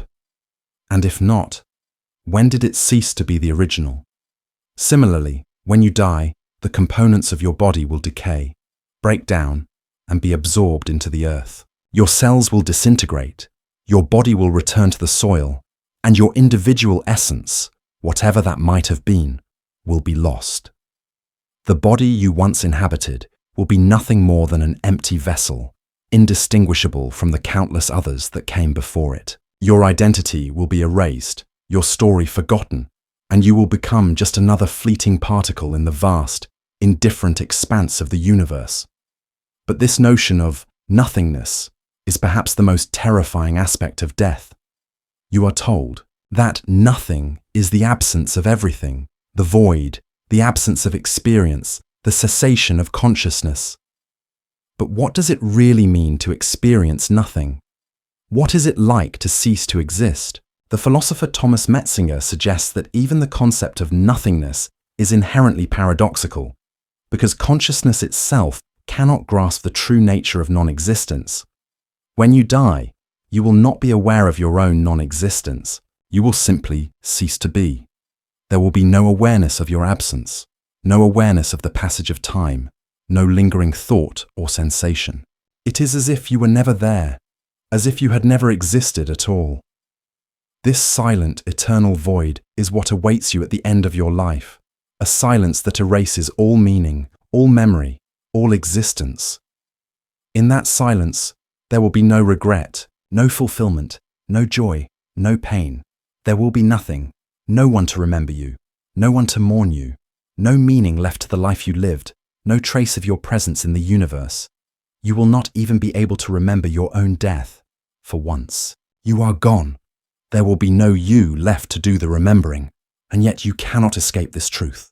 You may choose to ignore it, to fill your life with distractions, to build meaning where none truly exists, but death remains the ultimate reality, waiting patiently for you. Every moment that passes brings you closer to the silence beyond death, a silence so profound that not even the memory of you will persist. You are a fleeting spark in the vast darkness of time, and when your light fades, it will leave no trace. What happens when you come face to face with the absolute and inescapable truth of your mortality? That you are destined to disappear without a trace into the silence of nothingness.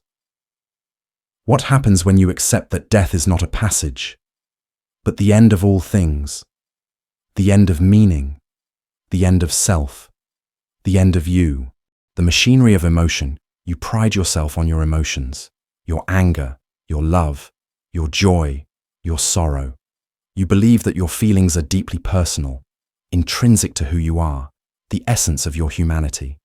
Emotions give color to your existence, providing meaning and depth, guiding your actions, influencing your decisions. They are the foundation of your relationships, your sense of self, your connection to the world around you.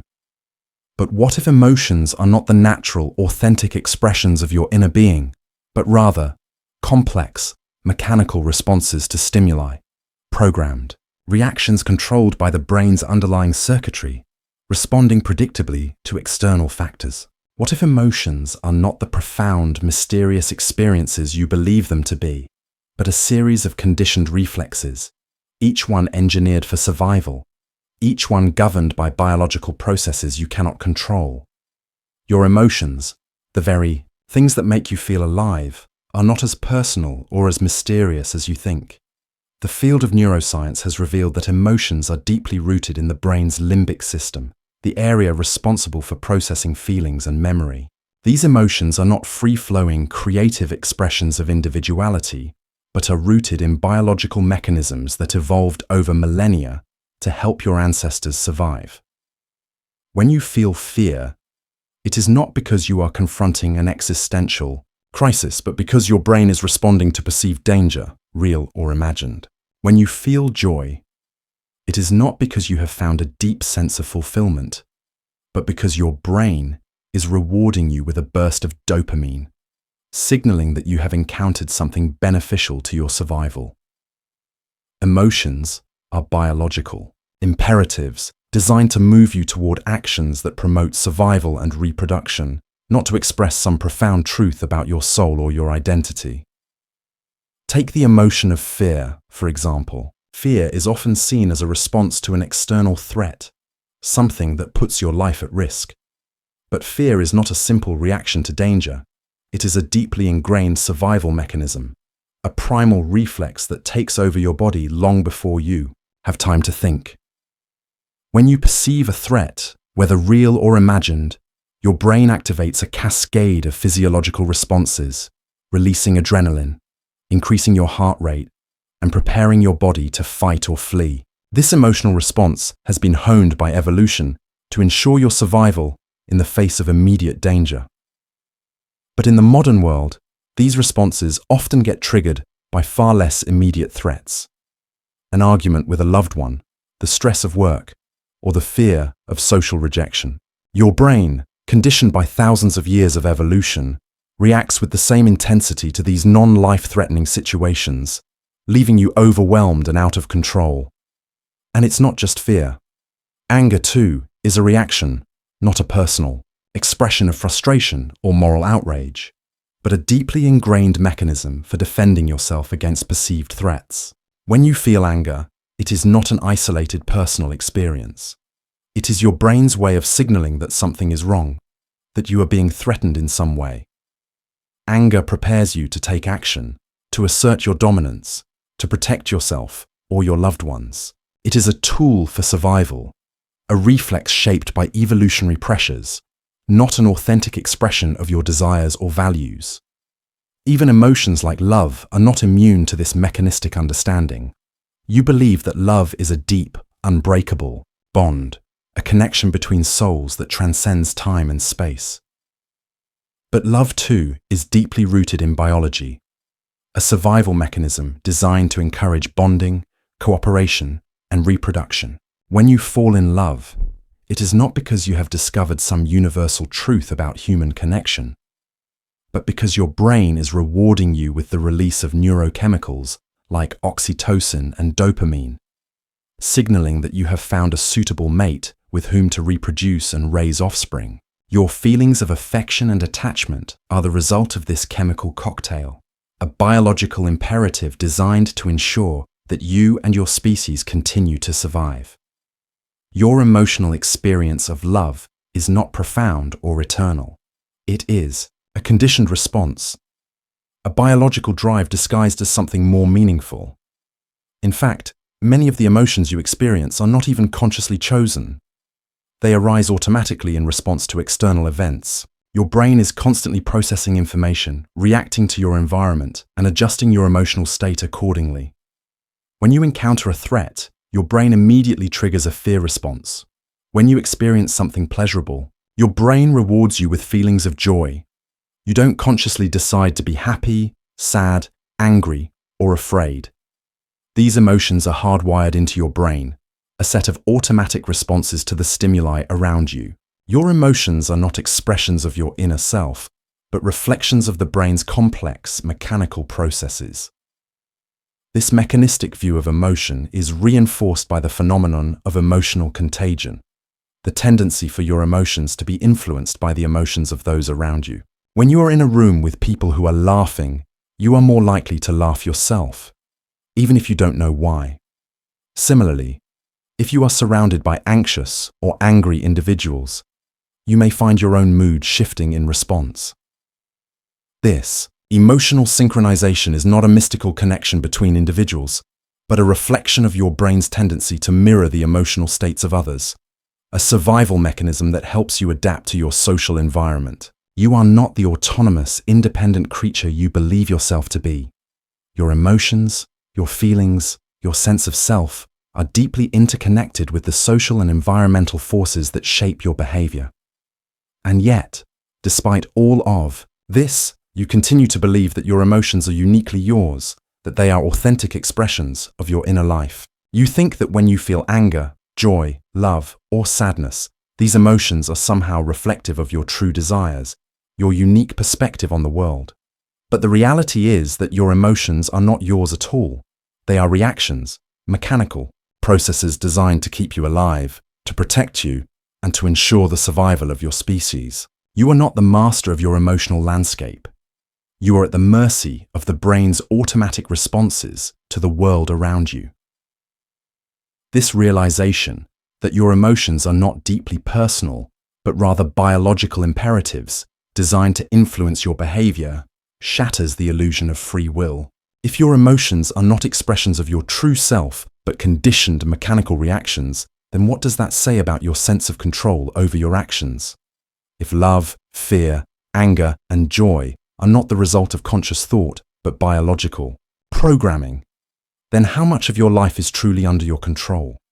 How much of your emotional experience is dictated by evolutionary forces, by the biology of survival, rather than by your own independent will?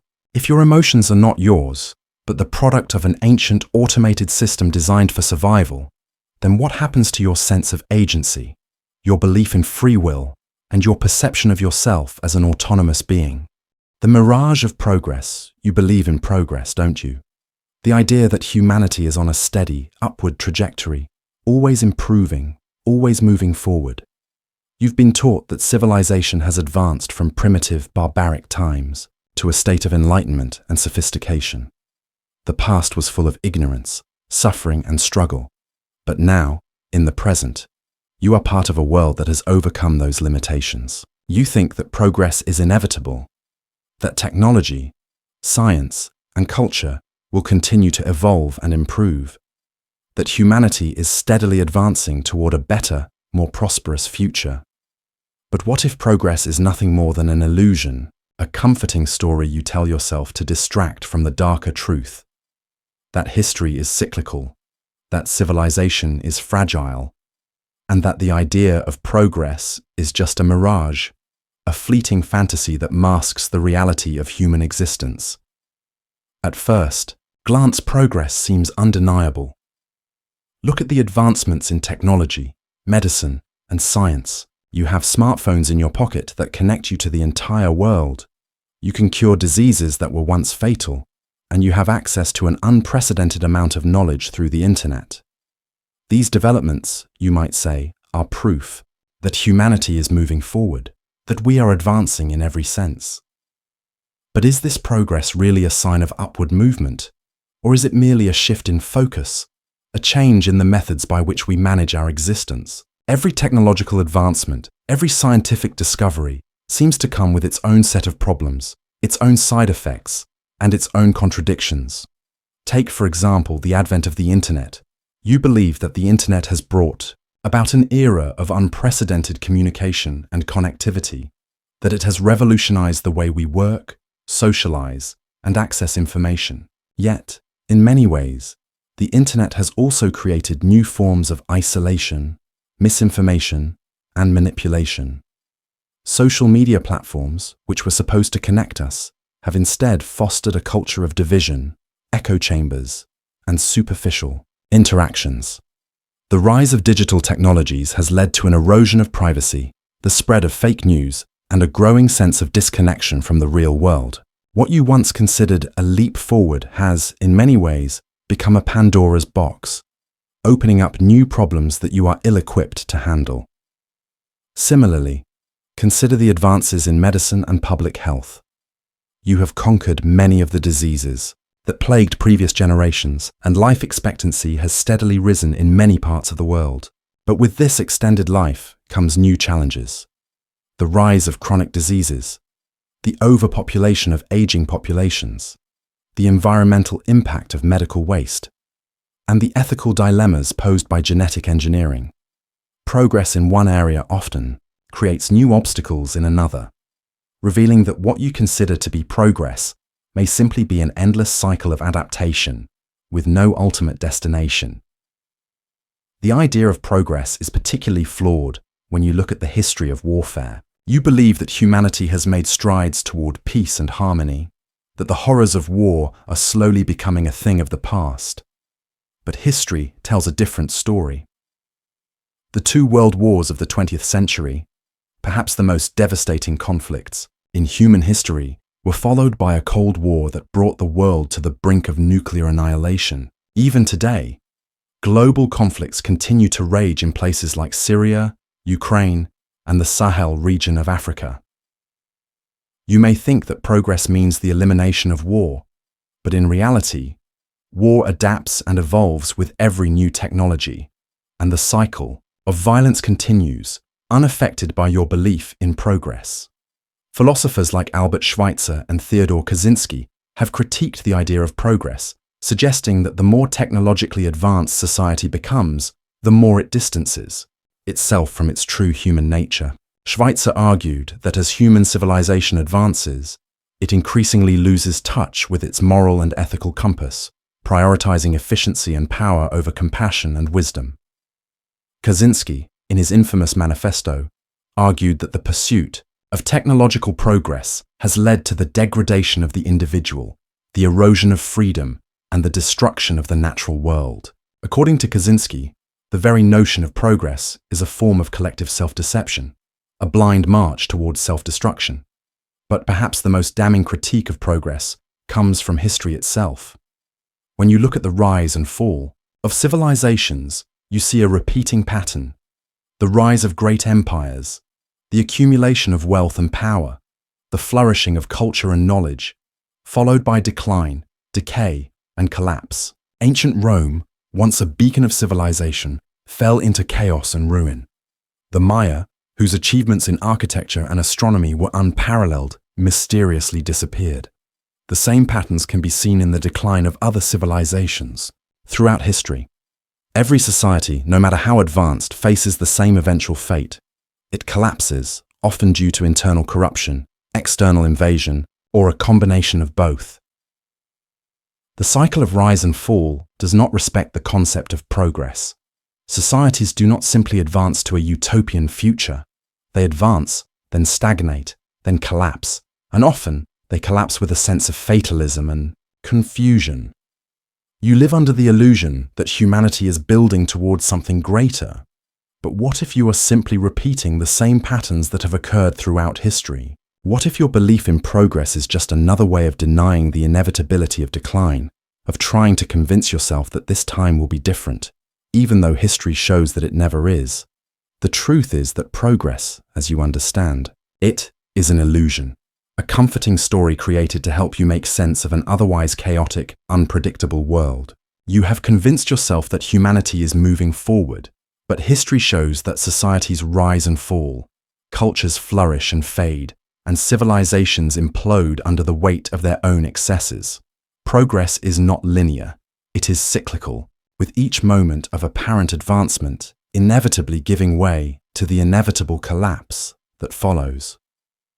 So what happens when you realize that the very idea of progress, this story you have built to give your life meaning, is a mirage? What happens when you understand that you are not part of an inevitable march toward improvement, but rather a fleeting blip in a cycle that will repeat long after you are gone? If progress is an illusion, what does that mean for your efforts, your desires, and your belief in a better future? What if the progress you cling to is nothing more than a comforting fiction, a story invented to obscure the terrifying truth that everything, no matter how much you try to improve it, is doomed to decay and collapse? The futility of legacy. You are told that the greatest achievement you can attain in life is to leave a legacy, to build something lasting, something that will outlive you.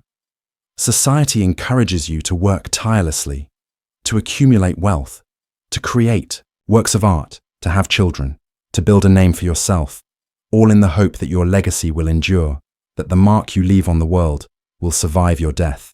You cling to the belief that, through your actions, you can achieve immortality in the minds of others, that your contributions will continue to resonate long after you are gone.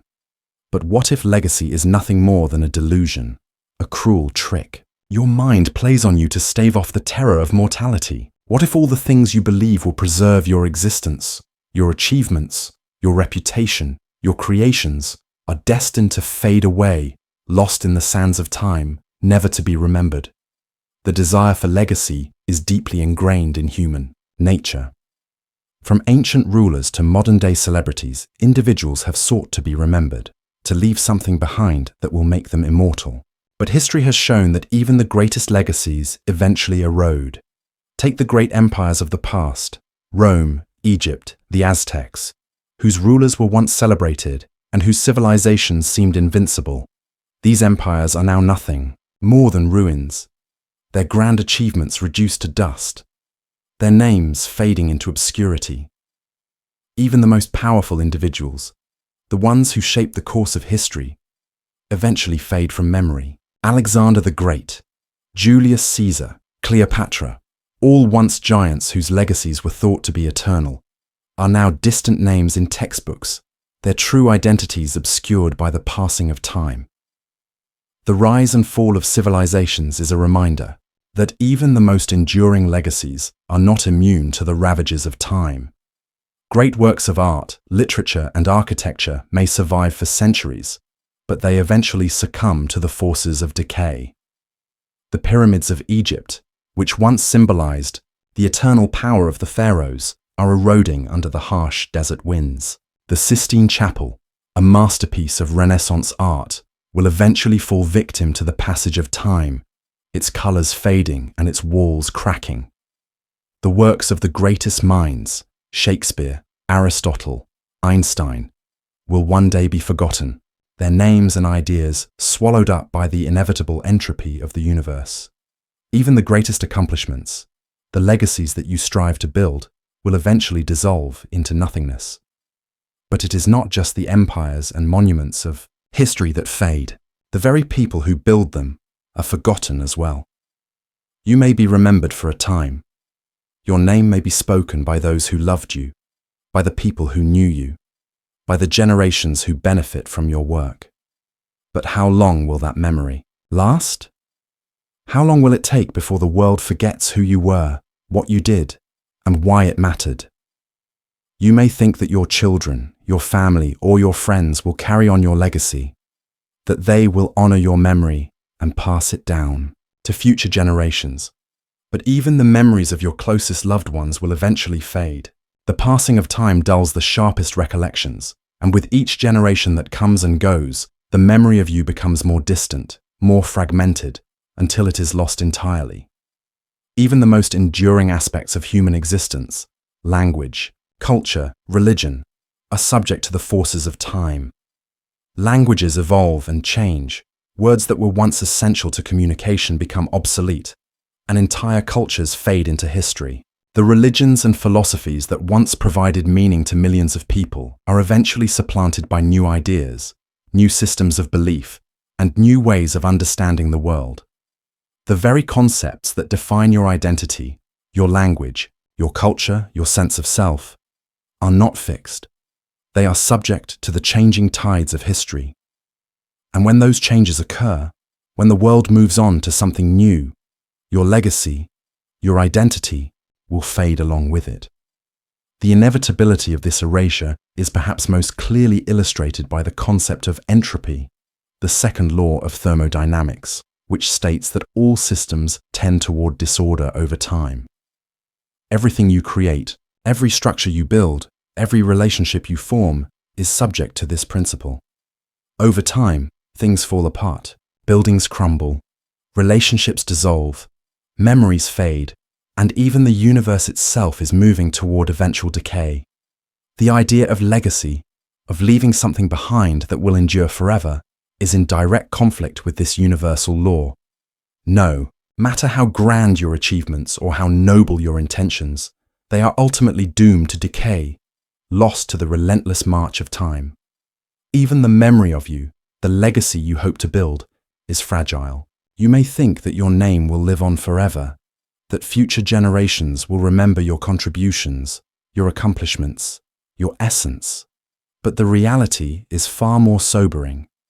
The world is vast, and human memory is limited. Entire civilizations have been forgotten, their legacies erased by the sands of time. The achievements of countless individuals, once considered monumental, are now lost to history, their names known only to a few scholars or forgotten altogether. What makes you think that your own legacy will be any different?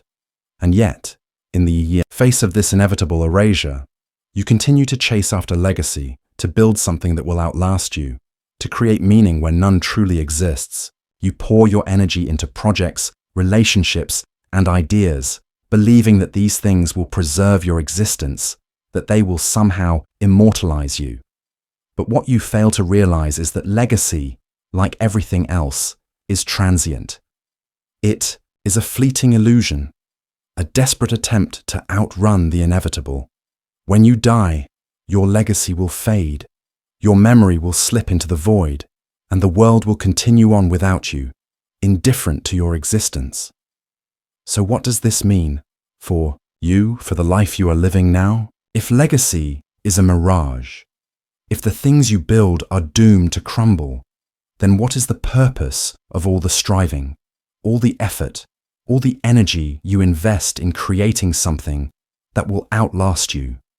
What happens when you confront the futility of legacy, the terrifying truth that everything you create will eventually be lost, forgotten, and erased by time? What remains when you realize that no matter how hard you try, no matter how much you accomplish, the universe will eventually Forget you and everything you've done. Is there any meaning to be found in a life that will ultimately leave no trace, no legacy, no mark on the world? The fallacy of identity. You live your life with the comforting belief that you are an individual, that you have an identity that defines you. You see yourself as distinct from others, a unique person with your own thoughts, desires, and experiences. Your name, your face, your memories, and your personality, all of these combine to form your sense of self, your identity. You believe that this self is the core of your existence, the one thing that remains constant amidst all the changes in your life. But what if this belief in identity is a fallacy, a deeply ingrained illusion that prevents you from seeing the truth about yourself and the world around you? The idea of a fixed, unchanging identity is so deeply embedded in your consciousness that you rarely question it. You feel like a cohesive, singular I, a person who is the same throughout time, despite the various experiences and changes that shape your life. But when you look more closely, you begin to realize that identity is not a solid, stable thing at all. It is a fluid, ever-changing construct, constantly being shaped and reshaped by the events of your life, the people you encounter, and the roles you play. You are not a single, permanent entity. You are a collection of shifting identities, a mosaic of thoughts, feelings, and experiences that constantly change, often without your awareness. The philosopher Jean-Paul Sartre argued that existence precedes essence, meaning that you are not born with an inherent identity, but rather you create yourself through your actions and choices. This concept challenges the traditional idea of a fixed identity, suggesting that you are constantly in the process of becoming, constantly reshaping who you are. Every moment you live, every decision you make, influences your sense of self, creating an identity that is never truly stable. Your personality, your desires, your beliefs, they are not permanent traits, but products of a complex interplay between your biology, your environment, and your experiences.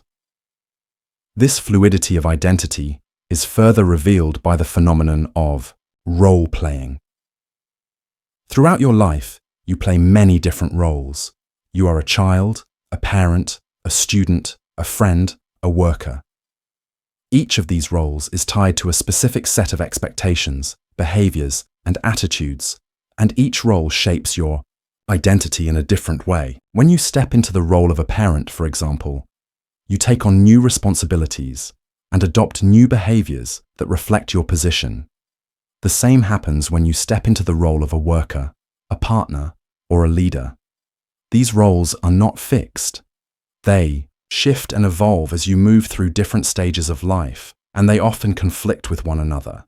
The you who exists in one context may be very different from the you who exists in another. This role-playing creates a fractured sense of self, one that is constantly changing and adapting to the circumstances in which you find yourself.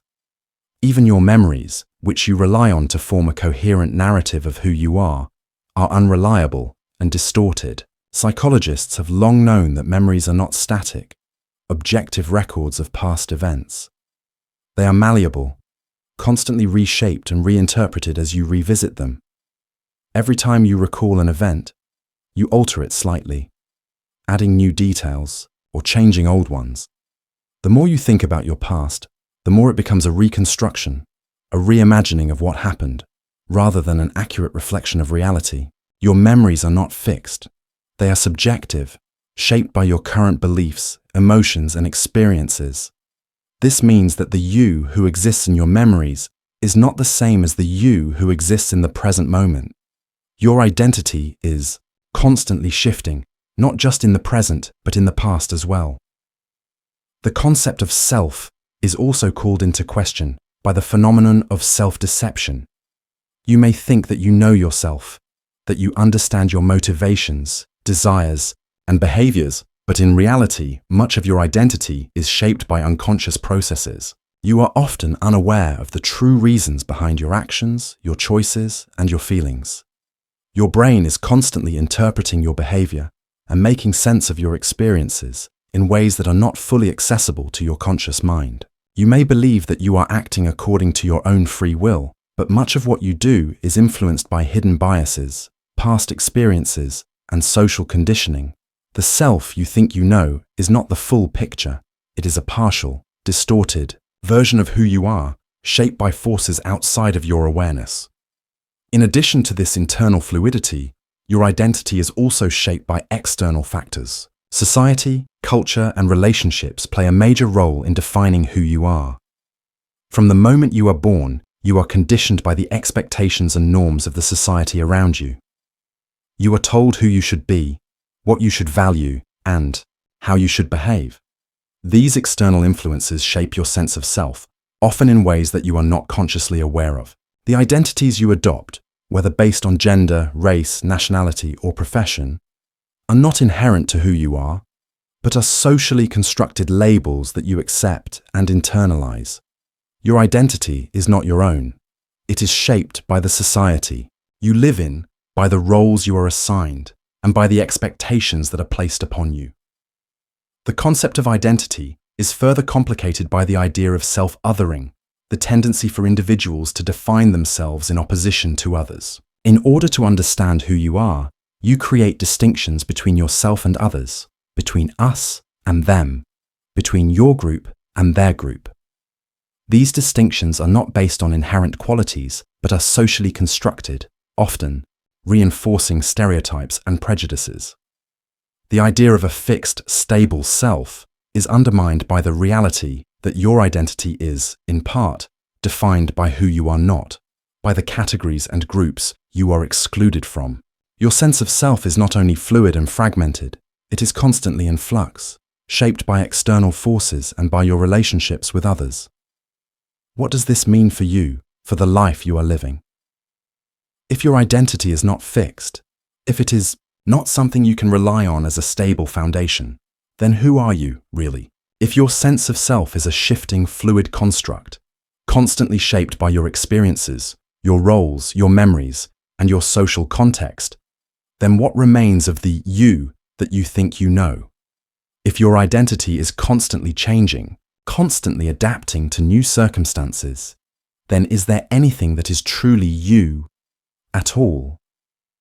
What happens when you confront the reality that your identity, the very thing that you believe defines you, is nothing more than a temporary, fragile construction shaped by countless forces both inside and outside of yourself? The paradox of awareness. You pride yourself on your awareness. You believe that your consciousness, your ability to think, to reflect, to question, is what makes you truly human. It is through awareness that you understand the world, that you experience life, that you make decisions and forge your path. But what if awareness itself, the very thing that you hold most dear, is a paradox, a twisted, unfathomable riddle that both illuminates and obscures your existence? What if the more aware you become, the less you truly understand, and the more you realize that your awareness is not a gift, but a burden? At first, the concept of awareness seems simple. You are aware of your surroundings, aware of your thoughts, aware of your feelings. You are conscious of your existence, of the world around you, and of your place within it. You experience life through the lens of awareness. Your thoughts, your sensations, your perceptions, all filtered through the faculty of consciousness. But when you delve deeper into the nature of awareness, you begin to realize that it is far more elusive than you imagined. Awareness is not a passive, static experience. It is an active process that constantly shapes your perception of reality. Consider the hard problem of consciousness, as philosopher David Chalmers calls it, the question of how and why subjective experience arises from physical processes in the brain. The fact that you are aware of your own existence, that you can reflect on your thoughts and feelings, is something that science cannot fully explain. Your brain can process information, make decisions, and carry out actions, but it does not explain how you feel these actions or why you experience a sense of self at all. The very fact that you are aware of your awareness is a paradox. Your mind can know itself, but it can never fully understand why it knows itself, or how this awareness comes to be in the first place. In fact, the more you reflect on the nature of awareness, the more you begin to unravel a fundamental contradiction. If awareness is the key to understanding the world, why does it so often lead to confusion and uncertainty? The more aware you become of the world, the more you see its flaws, its contradictions, its incomprehensible complexities. Awareness does not bring you clarity. It brings you doubt, discomfort, and disillusionment. The more you understand about the universe, the more you realize how little you truly know. The more you search for meaning, the more you uncover the terrifying fact that meaning is elusive, subjective, and fleeting. The more you try to understand yourself, the more you discover that you are not a stable, coherent entity, but a collection of fragmented thoughts, desires, and perceptions. This paradox of awareness is most clearly illustrated in the phenomenon of cognitive dissonance. When you become aware of a truth that conflicts with your beliefs or desires, you experience a deep sense of discomfort. This discomfort drives you to either reject the truth or rationalize it, even though you know, deep down, that it contradicts your previous understanding. You are aware that the truth is there, but your mind cannot fully accept it, cannot fully reconcile it with your existing worldview. This conflict between awareness and acceptance creates a sense of mental tension, a paradox in which you are acutely aware of something, but unable or unwilling to fully grasp it. Consider, too, the nature of self-awareness. You believe that your awareness of yourself, the fact that you can think about your thoughts, question your existence, and reflect on your behavior, is a unique and powerful trait. But in reality, self-awareness can be a curse. The more you become aware of yourself, the more you see your own flaws, your contradictions, and your limitations. You are constantly aware of your inadequacies, your desires, your fears, and your inability to control them. The more you know about yourself, the more you realize how little control you have over your thoughts and actions. You are trapped in a cycle of self-reflection, forever searching for meaning, for answers, but never fully finding them. The awareness of your own existence does not bring you peace. It brings you anxiety, doubt, and an unending search for purpose. Even the act of perceiving the world is riddled with paradox. Your senses, which you rely on to navigate the world, are inherently unreliable. Your eyes, for example, do not see the world as it truly is. They only receive light, which is then processed and interpreted by your brain. What you see is not the object itself, but a reconstruction, a mental image created by your brain based on sensory input and prior experience. In fact, the brain actively fills in gaps, makes predictions, and sometimes distorts reality to create a coherent image of the world. Your perception of reality is not objective. It is subjective, shaped by your past experiences, your beliefs, and your desires. What you see is not the truth of the world, but a filtered version of it, shaped by your mind. This paradox extends to your very understanding of time. You experience time as a continuous flow, moving from past to present to future. You believe that time is a fixed, linear progression, but in reality, your perception of time is anything but constant. Studies in psychology have shown that your sense of time can be distorted by factors such as attention, emotion, and memory. When you are focused on something, time seems to fly by, while in moments of boredom or anxiety, time seems to stretch endlessly. Your perception of time is not a reliable measure of its passage. It is a fluid, subjective experience that is constantly shifting based on your internal state. In the grand scheme of the universe, the paradox of awareness becomes even more profound. You live your life thinking that you are aware of the world, that you understand it, that you can control it. But the reality is that your awareness is limited, incomplete, and often unreliable. Your mind filters and distorts the world around you, creating a version of reality that is tailored to your needs, your desires, and your survival instincts. You are trapped in your own perception, unable to break free from the limitations of your consciousness. The more you become aware of the world, the more you realize how little you truly know. how much of reality lies beyond your grasp?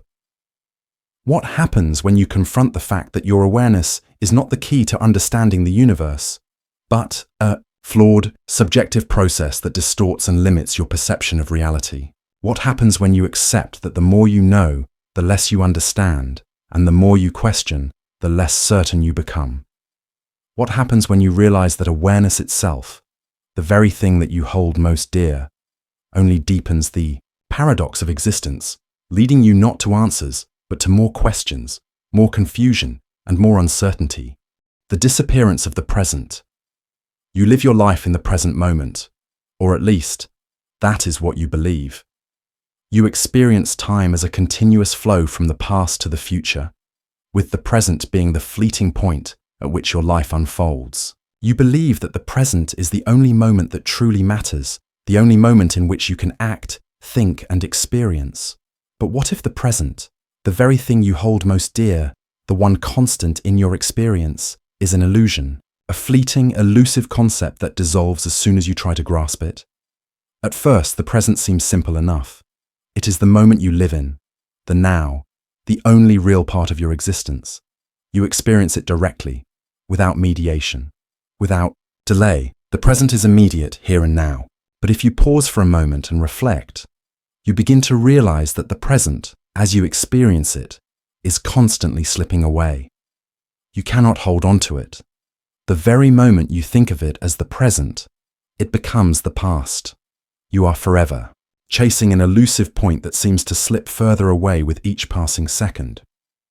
Consider the phenomenon of temporal binding. Studies in neuroscience have shown that the brain processes sensory information with a slight delay, meaning that the present moment you experience is actually a reconstruction, a moment that has already passed by the time you are consciously aware of it. This delay, though tiny, often on the order of milliseconds, means that your experience of the present is not as immediate as it feels. Your brain is constantly behind reality, reconstructing the present moment based on previous information. In a sense, you are never truly in the now. You are always living in the immediate past, a fraction of a second behind what is actually happening. The present, as you experience it, is already gone. This delay becomes even more apparent when you think about the nature of perception.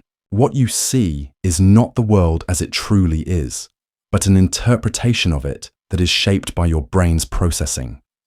Your eyes capture light and send signals to your brain, but your brain doesn't experience this light directly. It interprets the signals and creates an image of the world based on prior experience and predictions. In fact, the image you see is often a few milliseconds behind the actual event. This lag, though imperceptible, highlights the disconnect between your perception and reality, revealing that even your experience of the present is a delayed, reconstructed version of what's actually happening. You may also notice that your experience of time itself is subjective. The present moment, the now, feels different depending on your emotional state and your level of focus. When you are engaged in an activity you enjoy, time seems to fly by, slipping through your fingers before you can fully appreciate it. But when you are bored or anxious, time seems to drag, stretching out endlessly, making each second feel like an eternity. Your perception of time is not an accurate reflection of the present moment. It is shaped by your emotions, your mental state, and your expectations. The more you try to focus on the present, the more elusive it becomes. Even in moments when you feel most present, most aware, the present is already slipping away. You may be engrossed in a conversation, lost in a moment of joy, or immersed in a work of art.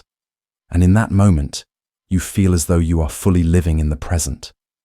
But even then, the moment is already gone, already relegated to memory.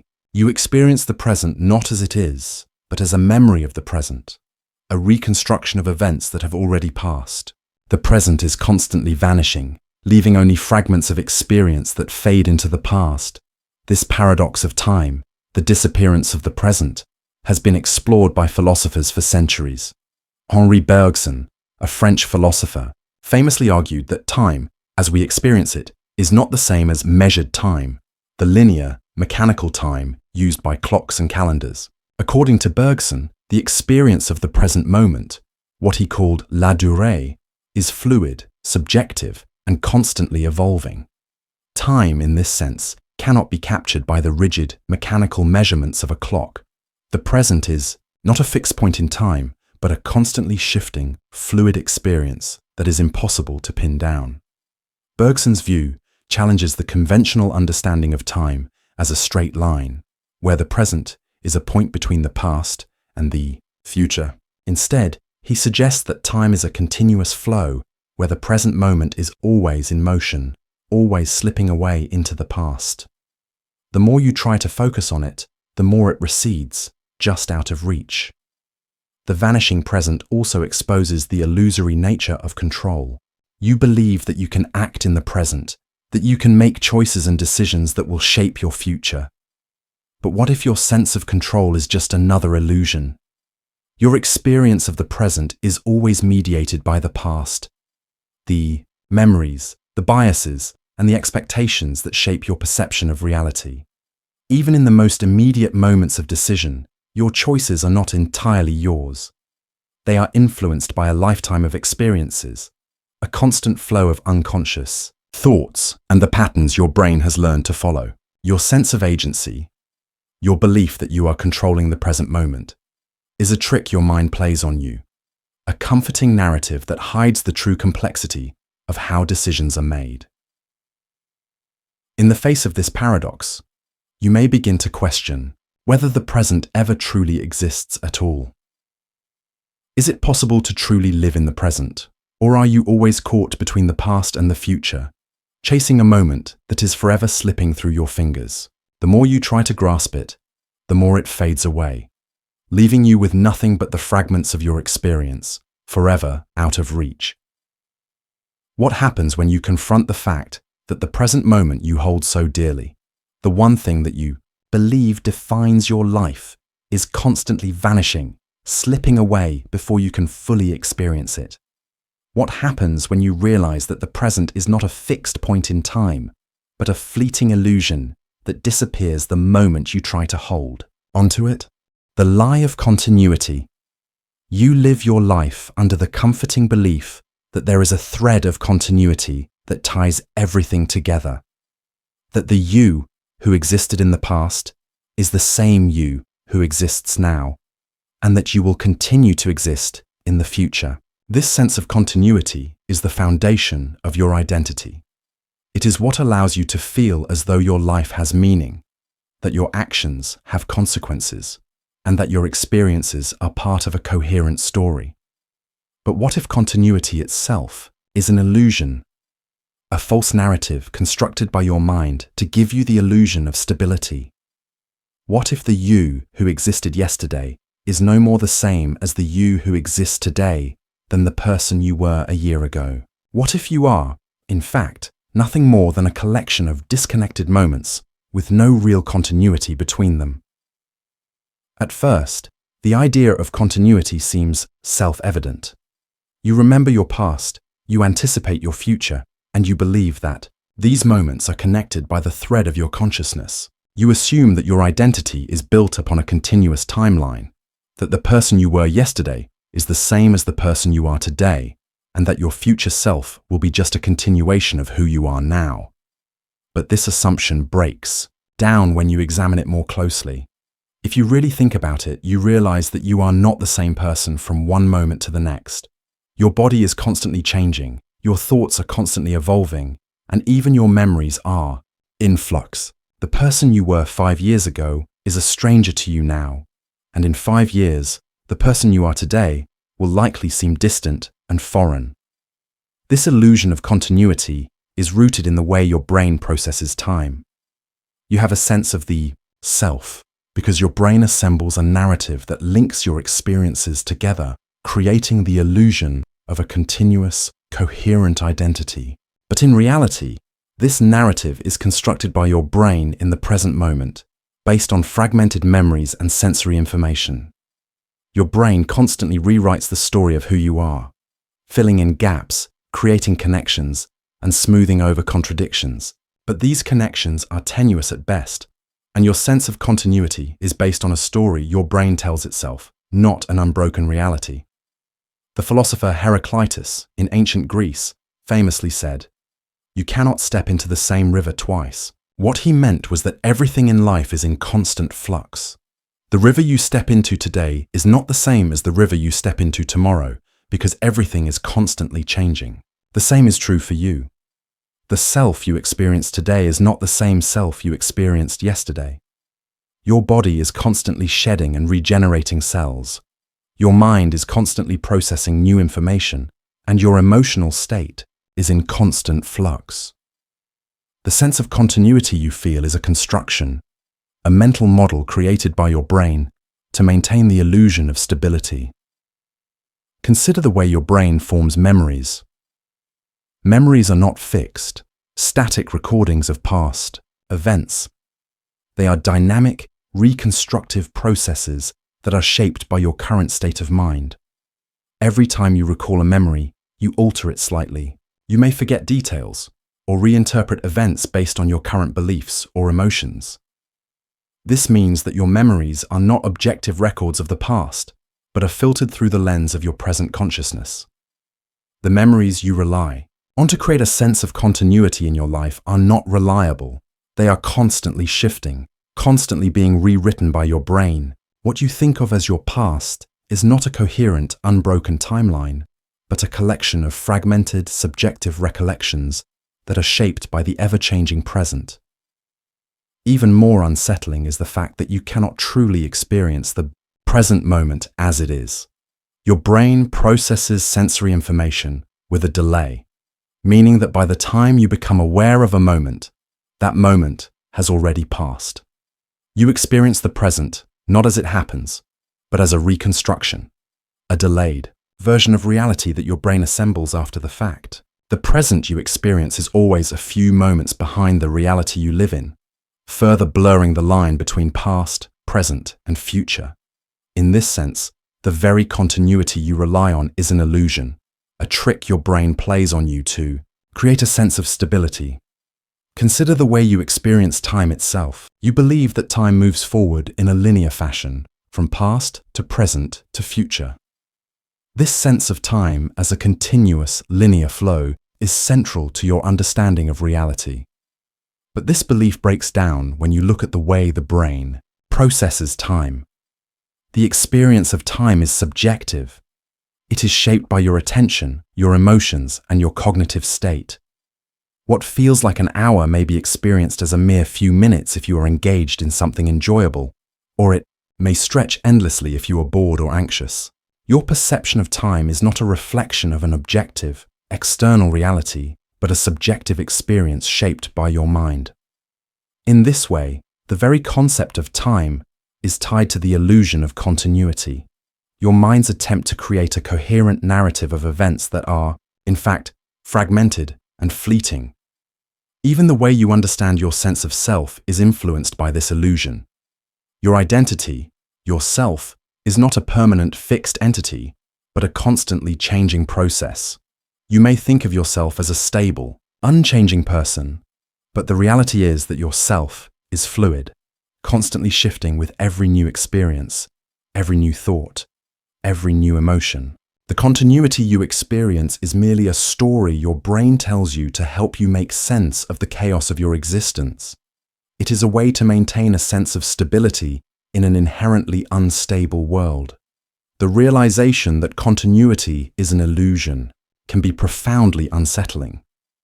If your sense of self is not continuous, if your memories are unreliable, and if the present moment is always slipping away, then what remains of your identity?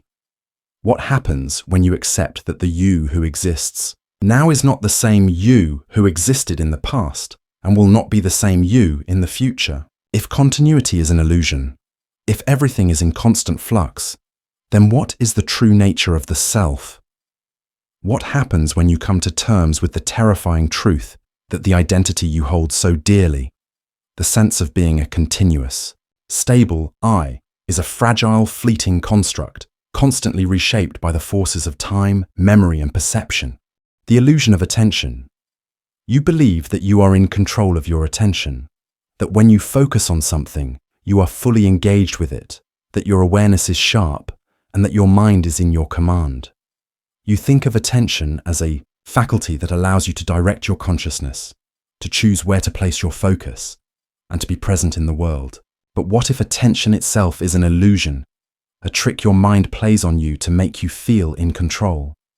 When in reality, your attention is constantly being pulled by unseen forces, shaped by biases, distractions, and the very architecture of your brain. At first, attention seems like a straightforward concept. You focus on something, an object, a person, a task, and you believe you are fully engaged with it. You direct your thoughts and actions to the object of your focus, and you think that this attention is an active, conscious choice. But the reality is far more complicated. Your brain is constantly processing an overwhelming amount of information, and most of it is outside the realm of your conscious awareness. You cannot possibly attend to everything around you, so your brain filters and prioritizes what you think is important. But this filtering process is not as under your control as you imagine. Your attention is shaped by unconscious processes, external stimuli, and the biases built into your brain. Consider the phenomenon of inattentional blindness. You are familiar with the idea that when you focus on something, you may miss other things happening around you. But what if you miss things even when you think you are paying attention? In a famous experiment, participants were asked to watch a video of people passing a basketball and to count the number of passes. In the middle of the video, a person in a gorilla costume walks into the scene and stands still for several seconds. But only a small percentage of viewers noticed the gorilla. They were so focused on counting passes that they missed a large, glaring anomaly right in front of them. This experiment shows that even when you think you are paying attention, your mind is often blind to things right in front of you. Focus is not as precise or as under your control as you believe. This limitation is a result of the brain's cognitive load. Your brain cannot process all the sensory information around you in real time, so it selectively attends to a fraction of that information. The things you focus on are influenced by what you deem important, whether that is driven by your goals, your interests, or external cues. And this means that the rest of the world fades into the background, unnoticed. You may believe that you are experiencing reality directly, but in fact, you are only experiencing a small fraction of it, shaped by the biases and limitations of your attention. Your brain is constantly prioritizing information, even when you think you are fully engaged with what is happening. This selective nature of attention is not just about external stimuli. It is also about the internal world of thoughts, emotions, and desires. Your attention is shaped by your feelings, your expectations, and your pre-existing beliefs. When you are anxious, for example, your brain is more likely to focus on threats or dangers in the environment, amplifying your sense of unease. When you are excited or happy, your attention gravitates toward positive stimuli, reinforcing your emotional state. Your mind is not an objective observer of reality. It is a biased, selective processor of information, shaped by the emotional and cognitive filters it applies to your experience. The illusion of control over attention is further complicated by the modern world of constant distractions. In today's society, you are bombarded with stimuli from every direction. Social media notifications, news updates, advertisements, phone calls, emails, and a million other distractions that constantly pull your attention away from what you are doing. Your ability to focus deeply on any one thing is constantly challenged by the demands of modern life. You may believe that you are choosing to attend to certain things, but in reality, your attention is often hijacked by external factors that you cannot control. Your sense of agency over your attention is an illusion. You are constantly at the mercy of external cues and internal impulses that shape where your focus goes. Even in your moments of supposed focus, your attention is divided. You may think you are fully engaged in an activity, but studies have shown that your mind frequently drifts, even during tasks that require concentration. This phenomenon, known as mind wandering, occurs when your attention shifts away from the task at hand and drifts to unrelated thoughts, memories, or fantasies. Research has shown that mind wandering happens at least 30–50% of the time during daily activities, even during tasks that require focused attention. This reveals that your attention is not fully under your control. It constantly flits between the present moment and distractions, whether internal or external. You are not as present as you think you are. The illusion of attention is also highlighted by the spotlight theory of perception. You think of your attention as a focused beam of light, illuminating one object or thought at a time, while everything else fades into the background. But the reality is far more complex. Your attention is not a spotlight. It is a dynamic, shifting process that constantly moves from one object to another, often without your conscious awareness. Your mind is constantly scanning the environment, processing information, and shifting its focus depending on internal and external cues. You are not a passive observer of reality, nor are you in full control of where your attention goes. You are a participant in a constant dance of selection and distraction, with your focus moving unpredictably between different stimuli. The most unsettling aspect of this is that your sense of reality is largely shaped by what you attend to. Your perception of the world is filtered through the lens of your attention. If your attention is focused on a particular event, person, or object, that is what you experience as real. But reality, as it exists in its totality, is far more complex and multifaceted than you can ever fully perceive. You experience only a fragment of it, shaped by your limited attention. The world is vast, and your mind cannot take in all of it. It focuses on certain aspects, while the rest fades into the background, invisible to you.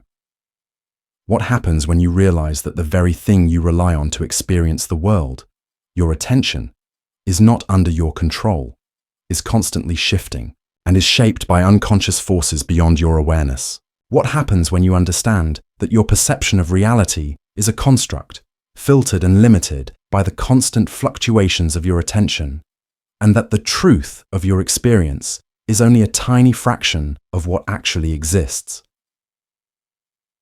If attention is not the focused, controlled process you believe it to be, but a fragmented, distracted, and biased experience, what does that say about your grasp on reality itself? The mirage of control. You believe that you are in control of your life. You think that you make decisions, that your actions are driven by your will, that you steer the course of your existence with intention and purpose. You believe that you are the captain of your fate, the architect of your destiny, able to shape the world according to your desires. But what if this belief in control is nothing more than an illusion, a fragile, comforting story that hides the truth? What if the reality is that you are not in control at all, but are merely reacting to forces that are far beyond your understanding, forces that shape your thoughts, your desires, and your actions without your awareness? At first, the idea of control seems fundamental to your sense of agency. You wake up each day and make decisions. You choose your actions, your goals, your relationships. You feel that your choices are yours alone, that you are actively shaping your life through the decisions you make. But when you look closer, you begin to realize how little control you truly have. Most of your decisions are not conscious, deliberate choices, but are instead influenced by unconscious processes that lie beneath the surface of your awareness. Consider the concept of decision fatigue, a phenomenon in which the more decisions you make throughout the day, the harder it becomes to make sound choices. Your mind becomes exhausted, and your ability to make rational decisions diminishes. What you may not realize is that many of the choices you think you are making are influenced by external factors, by the environment around you, and by the internal patterns of thought that you have developed over a lifetime. Your brain is constantly drawing on past experiences, emotional reactions, and subconscious biases to guide your choices. In many cases, you may feel like you are making a decision, but in reality, your decision is being made by patterns and influences that you are not even aware of. Research in psychology has shown that much of your behavior is governed by automatic processes, shaped by the unconscious mind. You may believe that you are making choices based on logic and reason, But in reality, your decisions are often influenced by implicit biases, past experiences, and external cues that you are not aware of. These unconscious influences can shape your preferences, your opinions, and your behavior in ways that are outside of your control. For example, studies have shown that people are more likely to make certain choices based on how information is framed, whether it is presented in a positive or negative light, than on the actual content of that information. This reveals that much of your decision-making is not as rational or as controlled as you believe. Your sense of control is also undermined by the phenomenon of choice overload. In modern life, you are constantly faced with an overwhelming number of choices, everything, from the clothes you wear to the food you eat, to the career path you follow. The paradox is that the more choices you have, the more difficult it becomes to make a decision, and the less satisfied you are with the choices you make. You may think that having more options gives you more control over your life, but in reality, it creates confusion, anxiety, and dissatisfaction. The sheer number of choices available to you can paralyze you, preventing you from making decisions at all, and leading to a sense of helplessness. But it is not just external influences that shape your sense of control. It is also the very way your brain works. Your brain is constantly processing information and making decisions without your conscious awareness. Much of your thinking, your judgments, and your problem-solving are the result of automatic mental processes that operate below the level of conscious thought. These processes are influenced by your experiences, your beliefs, and your emotions, and they often guide your actions in ways that you do not fully understand. Your mind is not a clear, rational decision-making machine, but a complex web of neural circuits, each with its own biases and influences. In many cases, you are not making decisions at all. Your brain is simply following pre-programmed patterns, reacting to stimuli without your conscious input. The illusion of control is also reflected in the way you perceive the future. You believe that your actions now will determine the outcome of your life, that by making the right choices, you can shape your destiny. But the future is not as predictable as you imagine. The complexity of the world, the unpredictability of events, and the vast number of variables that influence your life make it impossible to fully control what happens next. You may plan and work toward a specific goal, but unforeseen circumstances, random events, and the actions of others can completely derail your plans. In fact, studies have shown that people who focus too much on controlling their future are often less satisfied and less successful in life because they fail to adapt to the unpredictable nature of existence. Even the concept of free will, which you believe gives you control over your actions, is called into question by recent research in neuroscience. Studies have shown that your brain makes decisions before you are consciously aware of them. In one famous experiment conducted by Benjamin Libet in the 1980s, participants were asked to make a simple movement, such as pressing a button, while their brain activity was measured. The results showed that the brain decided to move the finger several hundred milliseconds before the participant became consciously aware of the decision to act. This suggests that the conscious mind is not the true initiator of actions, but rather the observer of decisions already made by unconscious processes. The illusion of free will, then, is not a reflection of true control, but a retrospective narrative your brain constructs to explain the actions it has already taken. In light of this, the idea that you are in control of your life becomes increasingly tenuous. You are not making decisions in isolation. Your choices are shaped by unconscious processes, external influences, and random events that are beyond your control.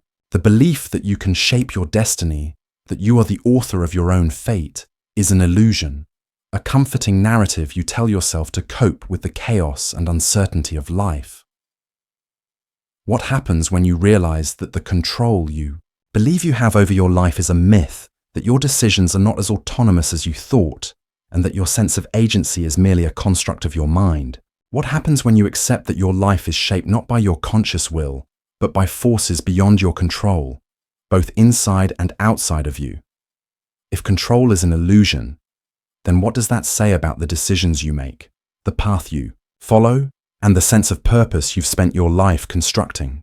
What happens when you accept that the narrative of control is nothing more than a comforting fiction designed to mask the terrifying truth of how little you actually control? The disintegration of memory. You rely on your memory to make sense of your life. You believe that your memories are a reliable record of your experiences, the key to understanding who you are, where you've been, and what you've accomplished. Memories give you continuity. They allow you to weave a coherent narrative of your existence. But what if memory, the very foundation upon which you build your sense of self, is not a reliable archive at all, but a fluid, ever-changing process, distorted by time, emotions, and the biases of your brain? What if your memories, the things you hold most dearly, are not fixed, but are constantly shifting, eroding, and disintegrating over time? At first, the idea of memory seems simple. You remember events, places, people, and feelings. These memories form the core of your personal history, the story of your life. But the more you look into the nature of memory, the more you realize how fragile and unreliable it truly is. Memories are not perfect recordings of the past. They are reconstructive processes, subject to distortion and manipulation. Every time you recall a memory, you alter it slightly. New details are added, old ones are forgotten, and the original context becomes blurred. Your brain does not simply store information. It reconstructs it each time you remember it, filling in gaps, changing details, and altering emotions to fit your current state of mind. This reconstruction process is not a random occurrence. It is shaped by unconscious biases, external influences, and your brain's need to make sense of the world. Studies in cognitive psychology have shown that memory is highly malleable, influenced by the way you ask questions, the way you perceive events, and even by the emotions you experience at the time. In one famous experiment conducted by Elizabeth Loftus, participants were shown a video of a car accident and then asked leading questions about the event. The way the questions were phrased influenced how participants remembered the accident, with some participants recalling details that were never present in the video, such as broken glass, even though no glass was ever seen.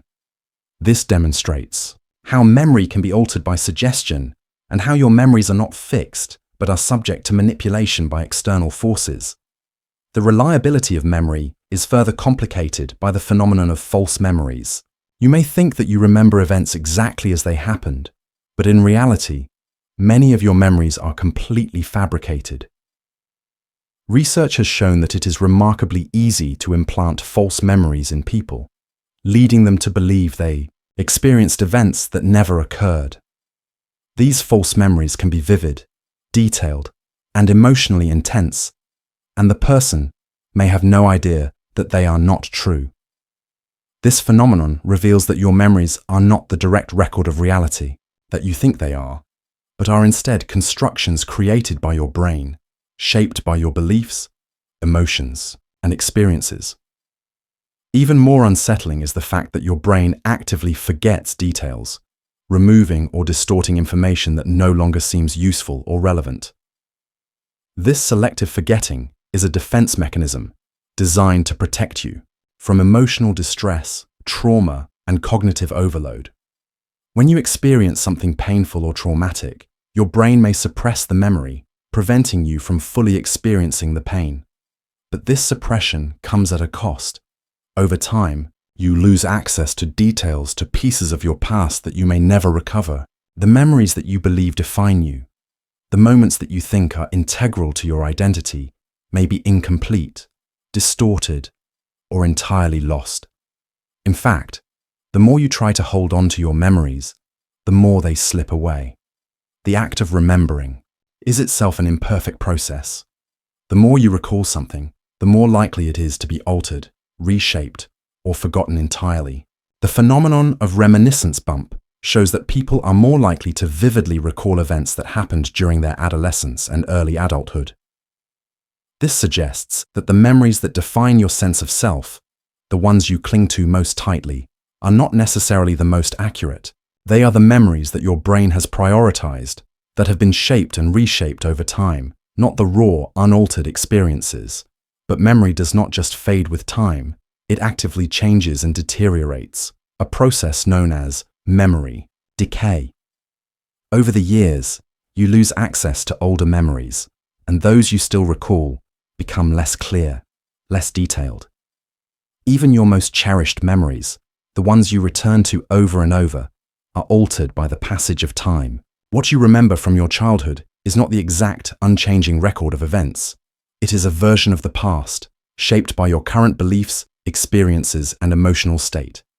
The further you look into your past, the more you realize that what you remember may not be what actually happened. This disintegration of memory extends to your sense of self. You believe that the person you are today is the same person you were yesterday and the person you were years ago. Your memories create a continuous narrative of your identity, a story that makes sense of your life. But what happens when you realize that this narrative is not fixed, but is constantly changing, constantly rewritten by the act of remembering? The person you think you are, the identity you hold on to so tightly, is not the stable, continuous self you believe it to be. It is a collection of fragmented, distorted memories, constantly shifting with each recollection. What does it mean for you when you realize that your memories, the very things you rely on to understand who you are not reliable, not fixed, and not even yours to control? What happens when you understand that the narrative you've built about yourself, the story that defines your existence, is based on memories that are constantly shifting, deteriorating, and vanishing? If your memories are not true, if they are not the stable, coherent record of your past that you've believed them to be, then who are you really? What remains of your sense of self when the foundation you've built your identity on begins to crumble and fade? The paradox of knowing you think you know the world, that your intellect and understanding give you mastery over the vast, complex universe. You are proud of your knowledge, believing that with each fact you uncover, each theory you comprehend, you are drawing closer to the truth, to a fuller understanding of existence. But what if the very act of knowing is a paradox, a trap that keeps you from truly understanding anything?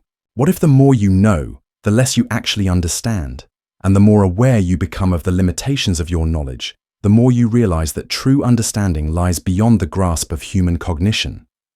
At first, it seems obvious that knowledge is power, that understanding the world around you gives you control over your environment, your future, and your decisions.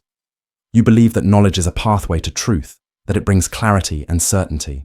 But the more you learn, the more you realize how vast and unknowable the world truly is. Every answer you uncover leads to more questions, more mysteries, more complexities that you are ill-equipped to solve.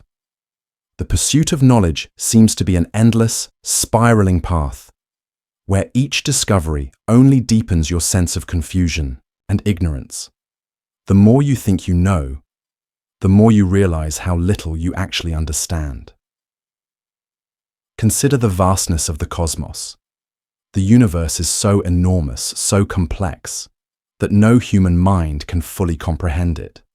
Modern physics has revealed that the universe operates according to principles that are not only counterintuitive but incomprehensible. Quantum mechanics, for instance, describes a reality where particles exist in multiple states at once, where events seem to occur without cause, and where observation itself alters the outcome. The more scientists probe the fundamental nature of reality, the more they uncover paradoxes that defy explanation.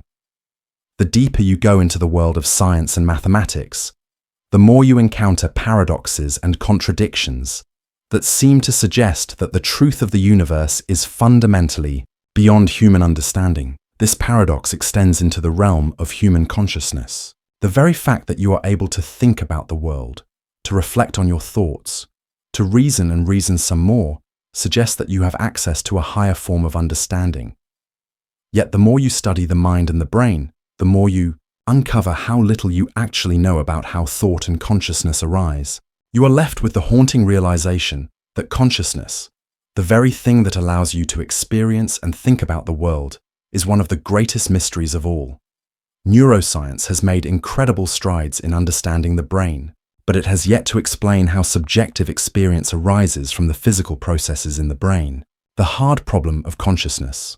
Why and how the brain produces the inner experience of thought, feeling, and awareness remains unsolved despite decades of research. Even in philosophy, the more you delve into questions of existence, the more you encounter paradoxes that have no clear answers. The classic example is the problem of the liar's paradox. If a person says, "This statement is false," then is the statement true or false? If it is true, then it must be false, but if it is false, then it must be true. This paradox demonstrates how even basic concepts like truth and falsity can become entangled in a never-ending loop of contradiction.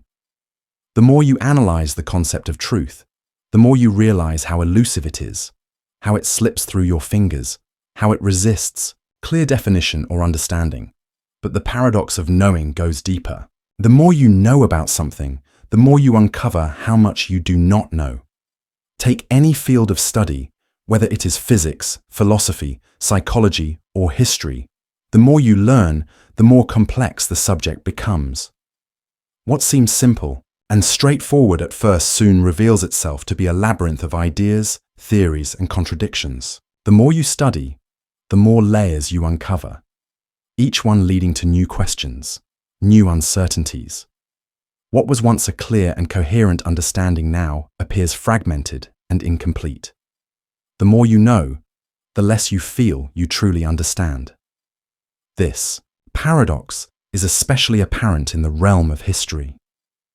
You believe that the past can be understood, that the events of history can be analyzed, interpreted, and explained.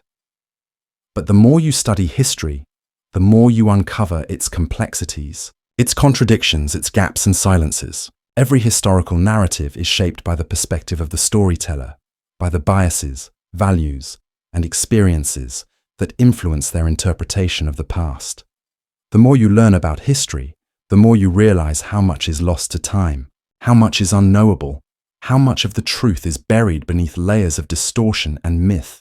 The more you think you know about the past, the more you uncover its murky depths, its unanswerable questions, and its contradictory interpretations. The more you uncover about reality, the more you realize that the act of knowing is itself paradoxical. Knowledge, it seems, does not bring you closer to truth.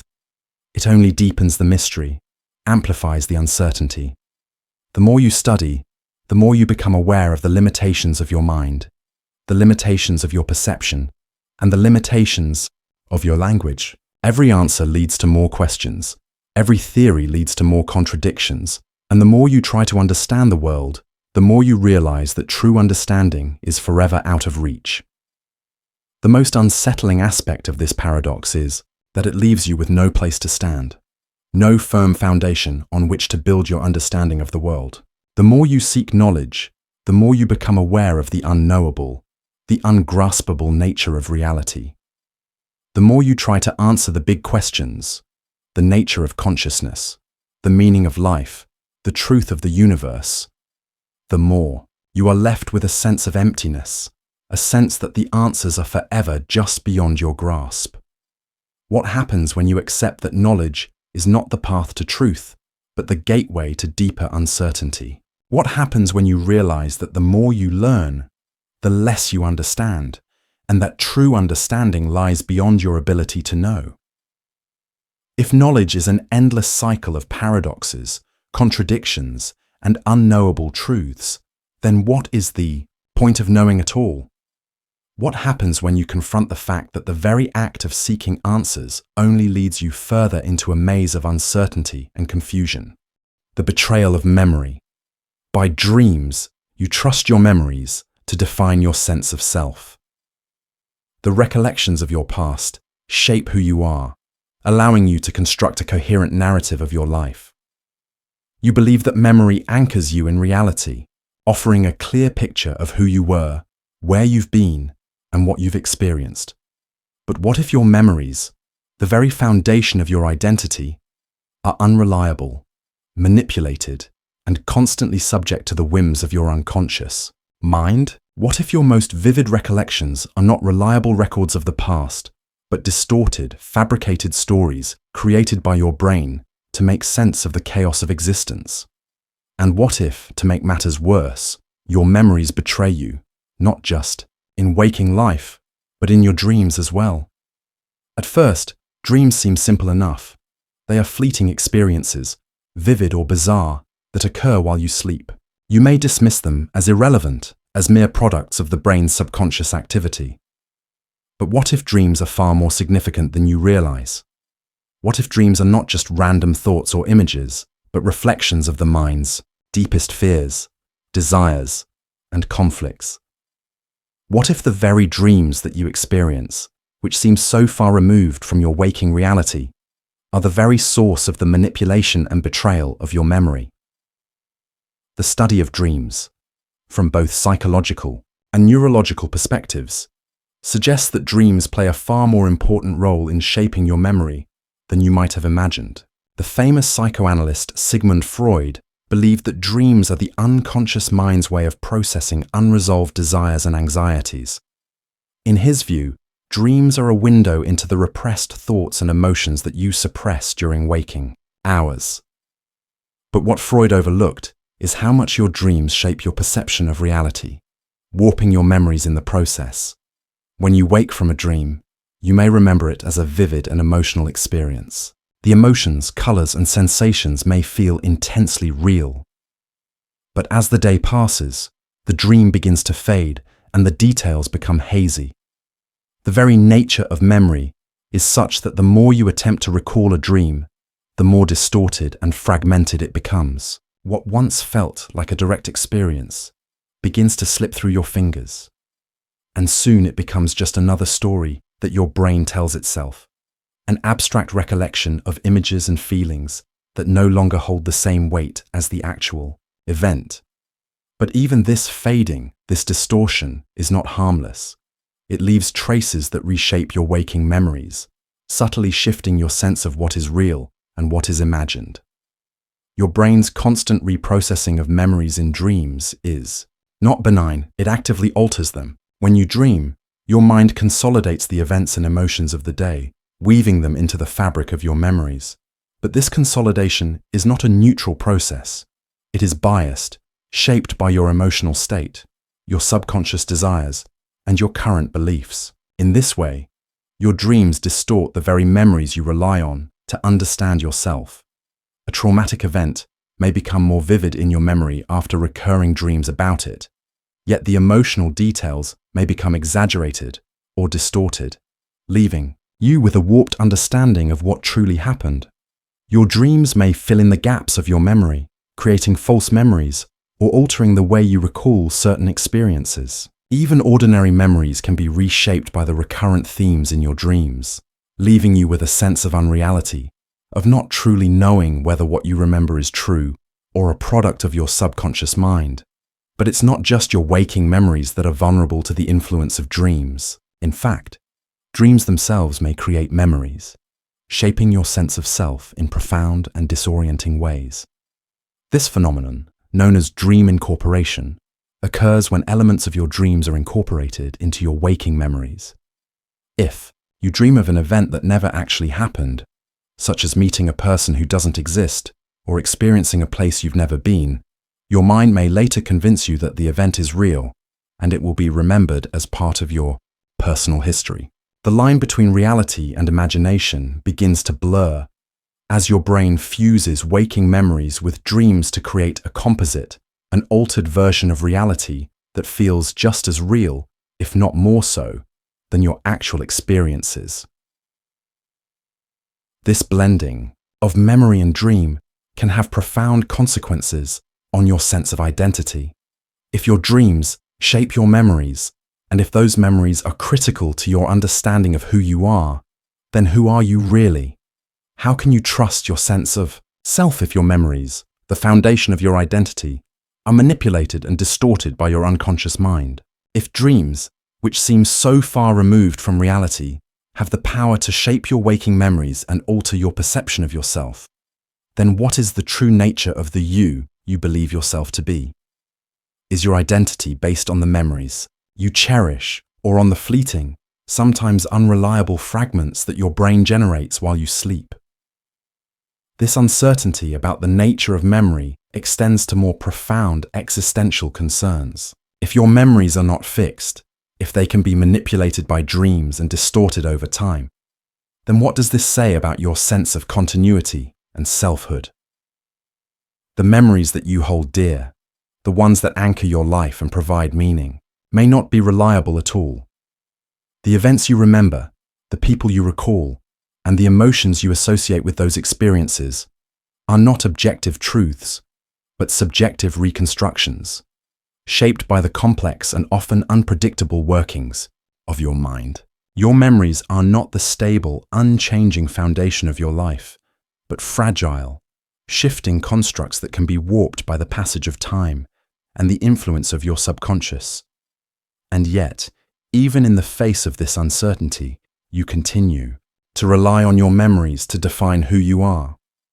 You believe that your past, as remembered through your experiences and dreams, is what gives you identity, stability, and meaning.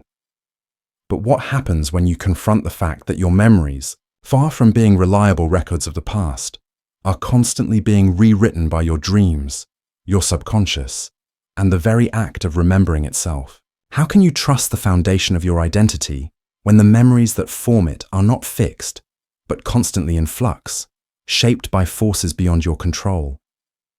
If memory is not a truthful reflection of your past, but a fluid, ever-changing narrative created by your mind, then who are you really?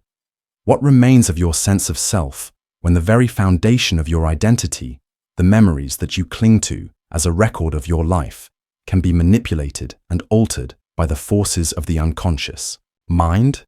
The fiction of morality. You like to believe that morality is a universal truth, a set of ethical principles that govern how you and others should behave.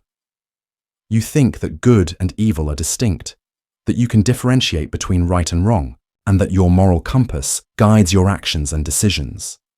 You may even believe that morality is inherent in the fabric of reality, that there is an objective standard by which all actions can be judged. But what if morality is not universal, not inherent, and not objective at all? What if your sense of right and wrong, of justice and fairness, is not a reflection of some greater cosmic order, but a social construct, a fiction that has been created by human society to maintain order and regulate behavior? At first, morality seems like an obvious, self-evident truth. You have been taught that certain actions are right, helping others, being kind, telling the truth, and others are wrong, lying, stealing, harming others. These moral principles are passed down through generations, embedded in your culture, religion, and legal system. You are taught to uphold these values, to act according to a clear moral code. But when you examine the foundations of morality more closely, you begin to realize that what you consider to be moral is not a universal truth, but a set of rules shaped by culture, tradition, and societal needs. The idea of morality as a social construct is central to the philosophy of moral relativism, which argues that moral principles are not absolute, but are shaped by the culture and context in which they arise. What is considered right or wrong varies dramatically from one culture to another, and even within cultures over time. For example, practices that were once considered morally acceptable, such as slavery or child labor, are now seen as abhorrent. Conversely, actions that were once viewed as immoral, such as same-sex relationships, have been embraced by many societies as moral and natural. If morality were truly objective, truly grounded in universal truths, why would it change so drastically across time and place? The philosopher Friedrich Nietzsche took this critique of morality even further, arguing that traditional moral values, particularly those of Christianity, are not only subjective but harmful to human flourishing. Nietzsche believed that the moral systems imposed by society stifled individual creativity, freedom, and strength. He described these moral values as a slave morality, created by the weak and oppressed to control the strong and powerful. According to Nietzsche, morality is not a divine or universal truth, but a tool of social control, a mechanism that has been used throughout history to suppress human instincts and desires. He argued that a truly liberated individual must reject conventional morality and create their own values, free from the constraints of societal norms. Even within the realm of ethics, where philosophers have long debated the nature of right and wrong, there is no consensus on what constitutes moral behavior. The utilitarian approach, championed by philosophers like John Stuart Mill and Jeremy Bentham, argues that actions should be judged based on their consequences, specifically whether they promote the greatest happiness for the greatest number of people. In contrast, deontologists like Immanuel Kant argue that morality is not about outcomes, but about adherence to duty and universal principles, regardless of the consequences. Meanwhile, relativists like Nietzsche argue that morality is not fixed or universal, but is subjective, changing with time and culture. What becomes clear in these debates is that there is no single objective standard of morality. The moral values you hold dear are shaped by the society you live in, the culture you were born into, and the traditions that have been passed down to you. You may believe that your sense of right and wrong is innate, that it is a part of your human nature, but in reality, it is a product of social conditioning and historical context. Your moral compass, far from being a reflection of some universal truth, is a map of the values and norms that your culture has taught you to follow. But if morality is a construct, a product of culture and society, then what does this mean for your sense of justice and fairness? You may believe that some actions are inherently immoral, that there are universal principles of justice that apply to all people, regardless of context or culture. But in reality, the very concept of justice is subjective, shaped by the values of the society in which it is practiced. In one society, capital punishment may be seen as just and necessary. In another, it may be considered barbaric and inhumane. Similarly, the idea of fairness, what is considered fair in one context, may be seen as unjust in another. Your sense of justice, your belief in what is right and fair, is not an objective truth. It is a social construct, a fiction that has been created to regulate human behavior and maintain social order. This realization that morality, justice, and fairness are not objective truths, but socially constructed fictions, can be deeply unsettling. If there are no universal moral principles, no absolute standards of right and wrong, then what does this say about your actions, your choices, and your responsibility? How do you navigate a world without a fixed moral compass, where what is right or wrong is determined by the shifting sands of culture and context? And perhaps most unsettling of all, if morality is a fiction created by society to maintain order and regulate behavior, then what does this say about your own moral beliefs? Are they truly your own, or have they simply been imposed on you by the forces of culture, religion, and history?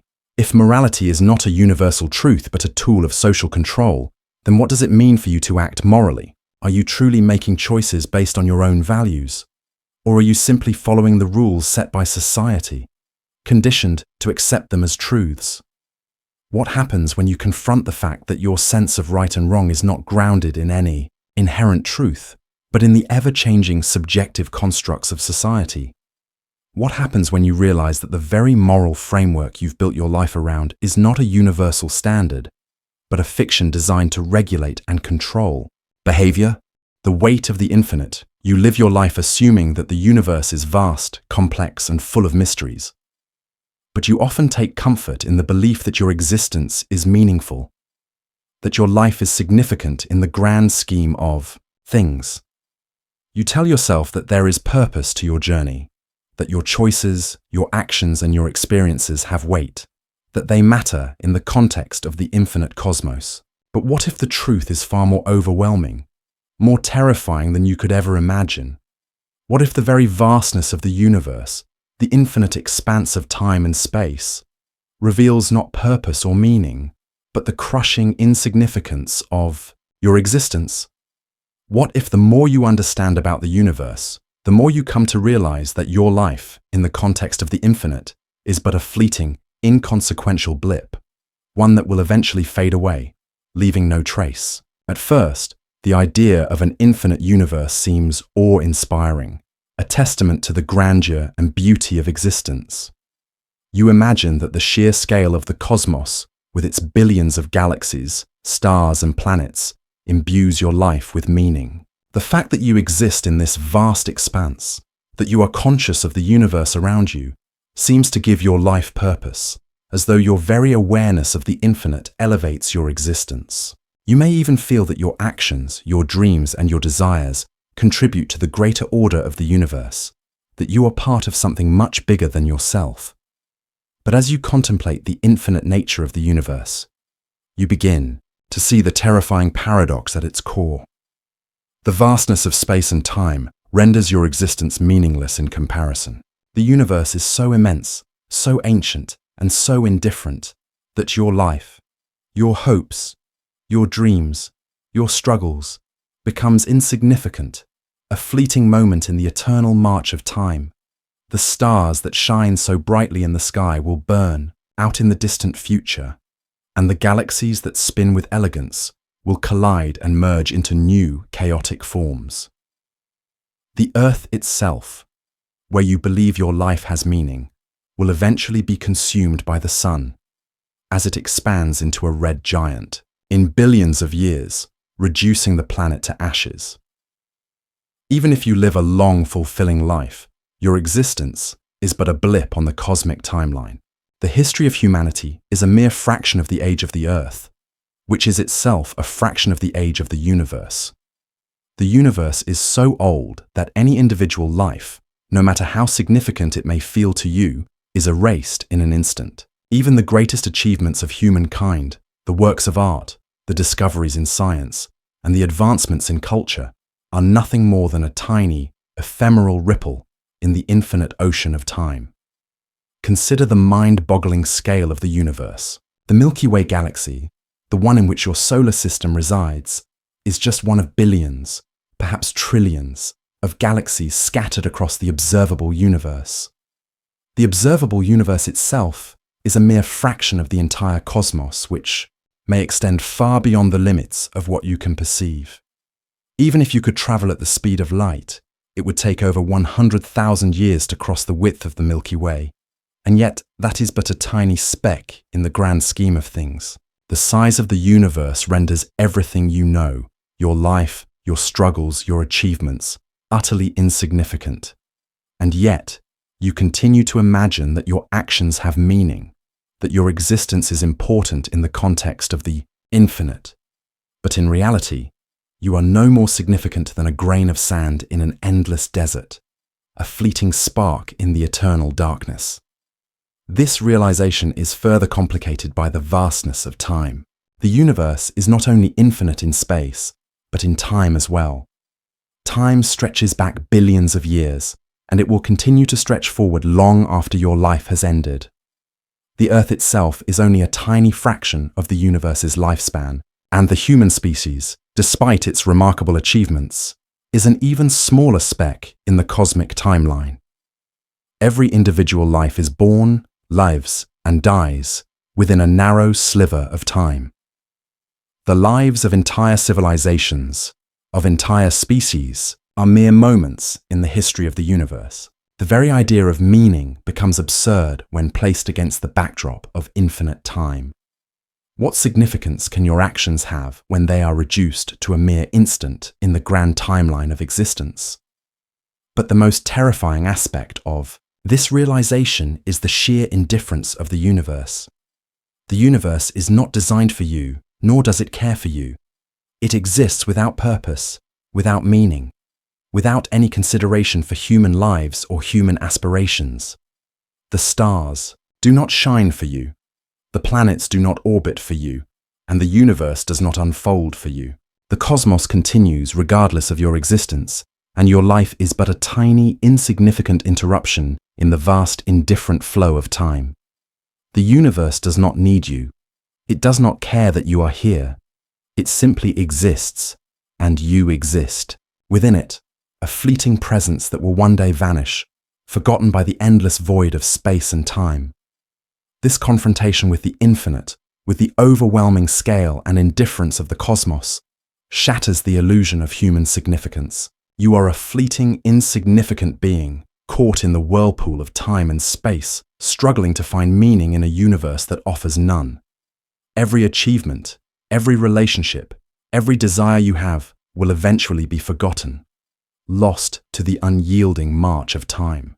The weight of the infinite universe bears down on you, a constant reminder of your impermanence, your insignificance, and the ultimate futility of seeking meaning in a universe that is indifferent to your existence.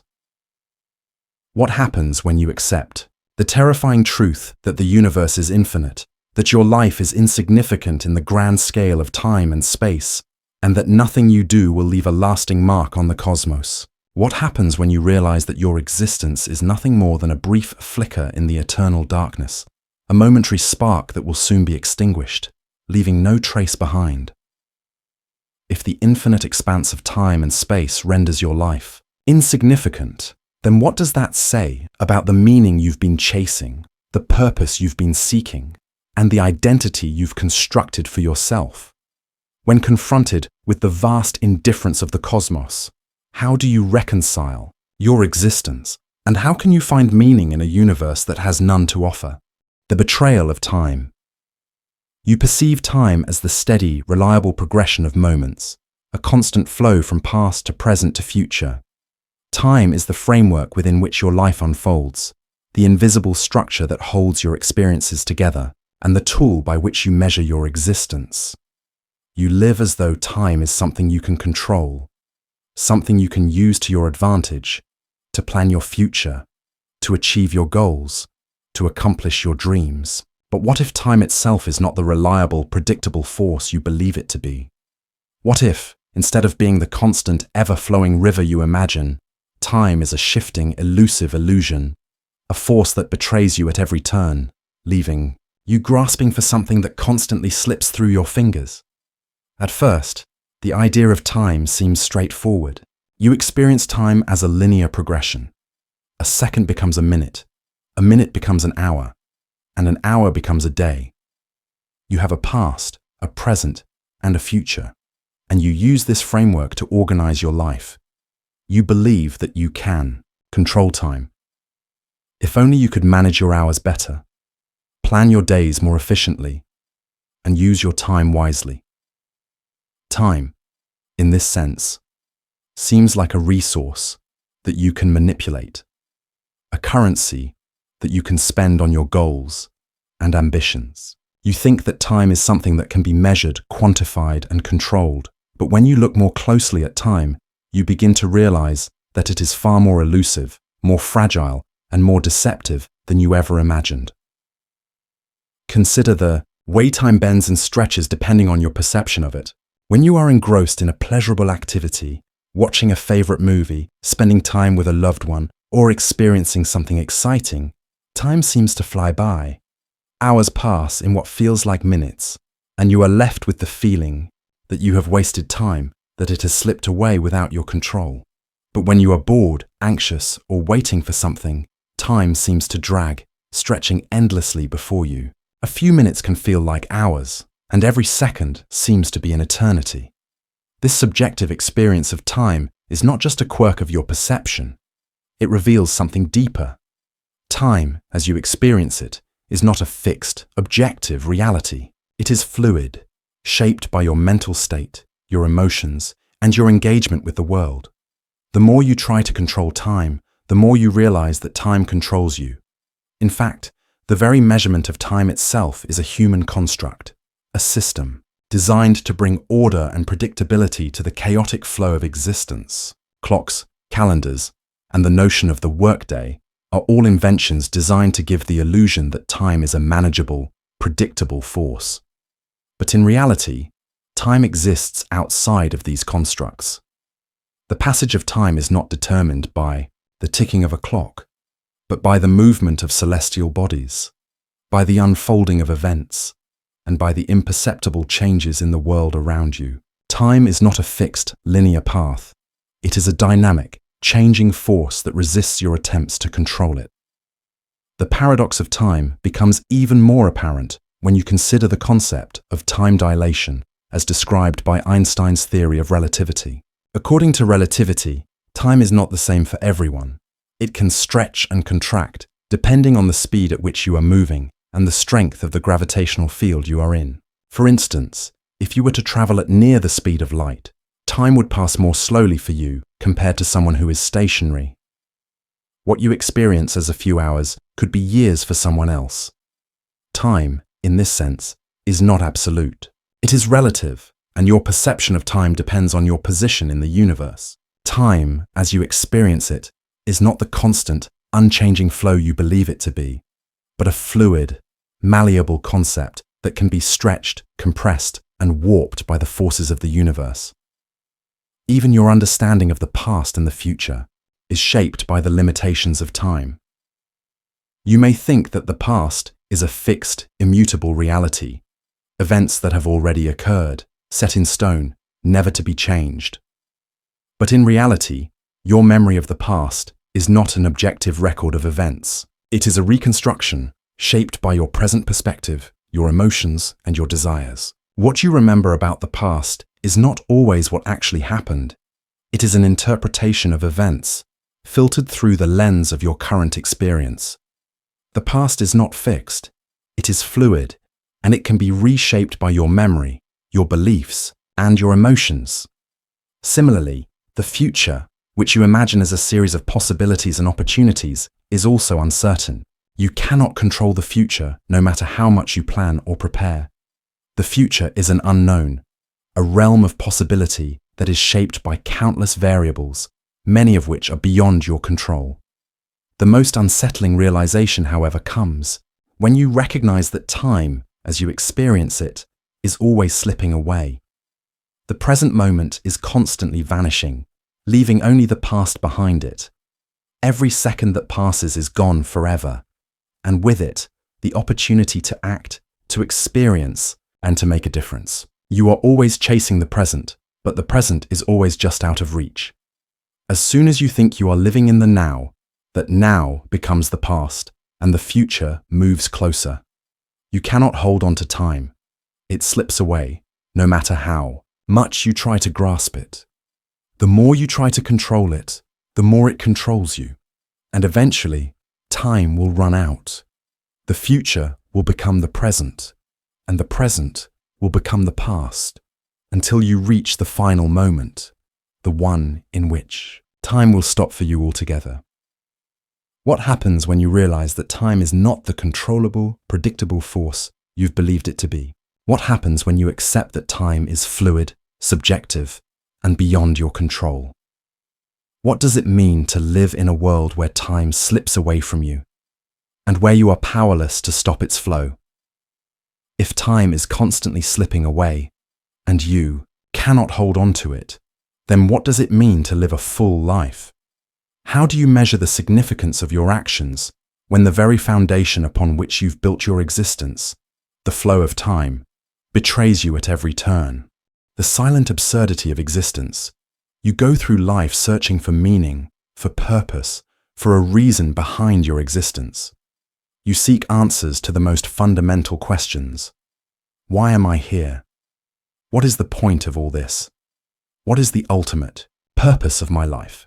You tell yourself that there must be meaning, that there is a grand design behind the chaos, that your struggles and triumphs have significance in the greater scheme of things. But what if the answer to these questions is not the one you hope for?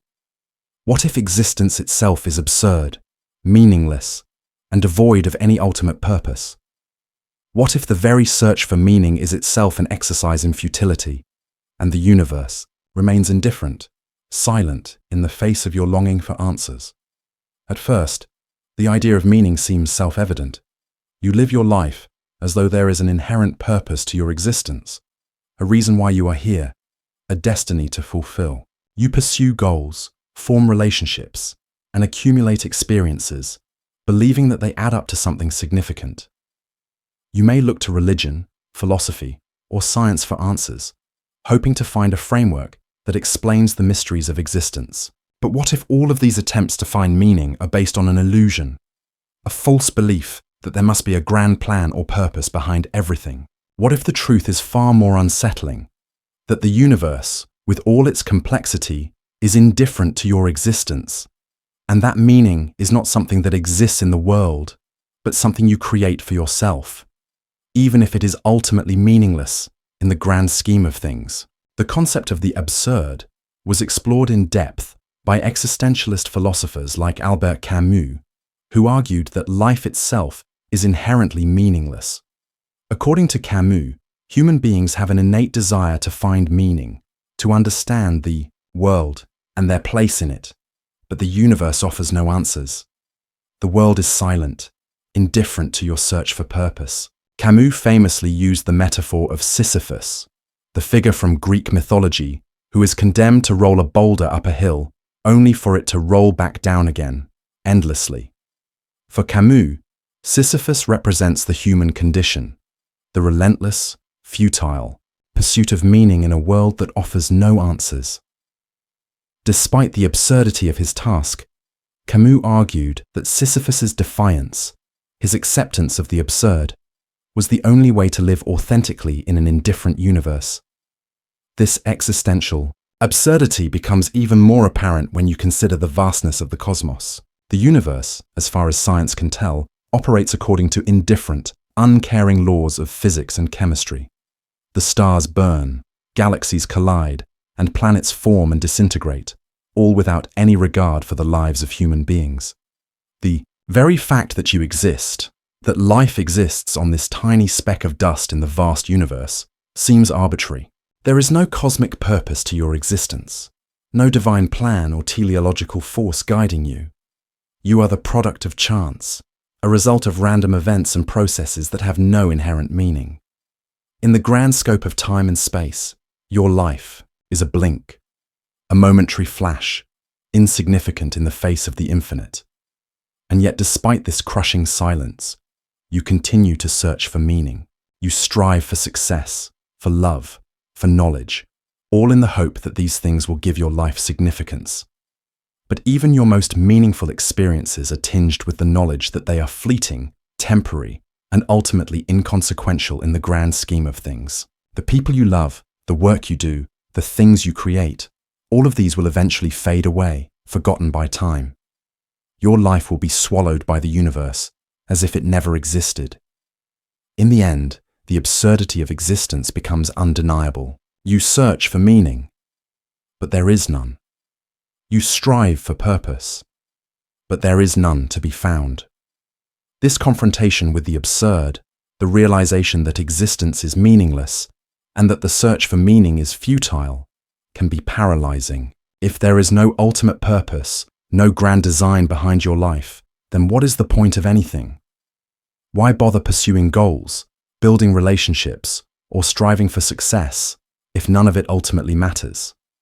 If everything is fleeting, if everything is doomed to disappear, then what does your life mean?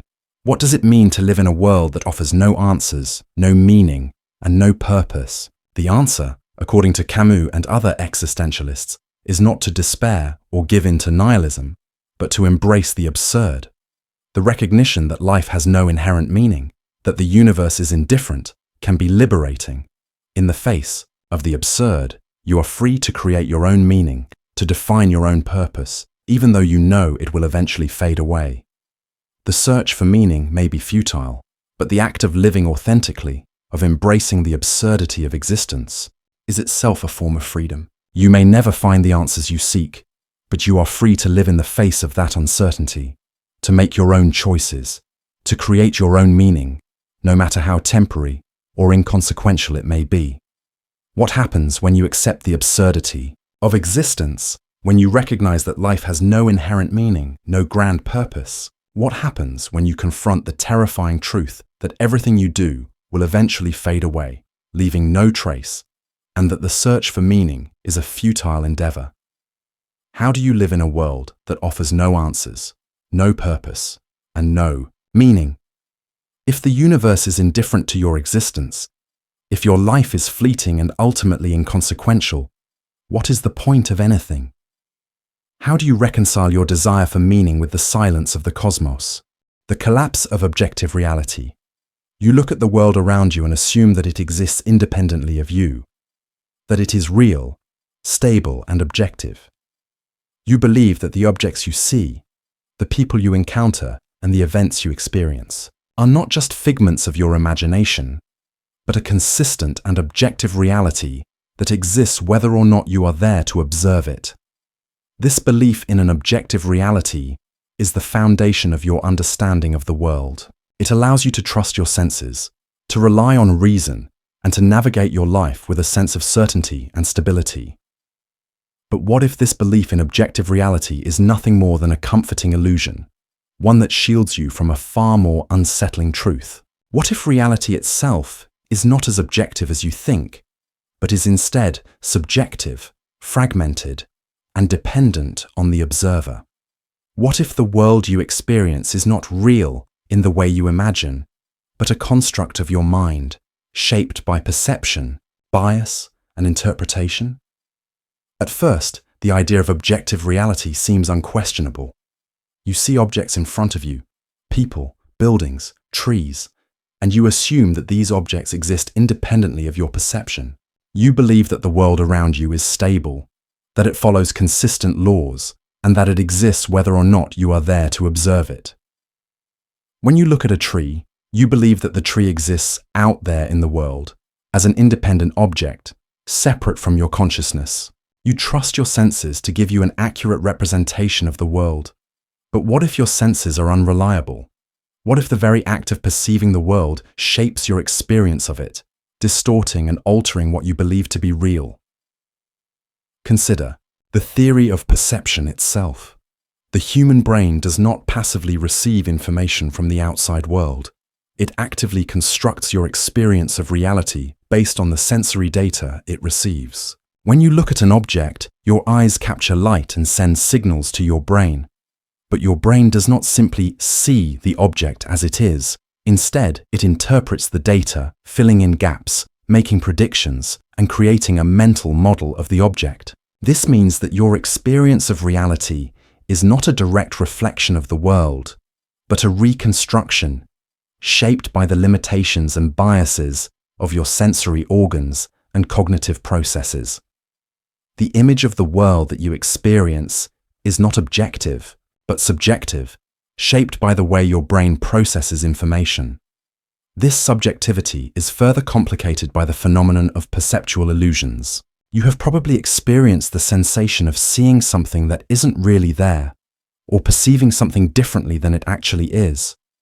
A famous example is the Müller-Lyer illusion, where two lines of equal length appear to be different lengths because of the arrows at their ends. This illusion reveals that your perception of space and distance is not an accurate reflection of the physical world, but is shaped by the brain's interpretation of sensory data. Similarly, when you look at an object in low light or from a different angle, your brain fills in the gaps, often misrepresenting the object's true form. These illusions are not anomalies. They are built into the very fabric of your perception, revealing that what you think of as real is actually an interpretation, a reconstruction of the world created by your brain. The idea that reality is subjective is also supported by the phenomenon of cognitive biases.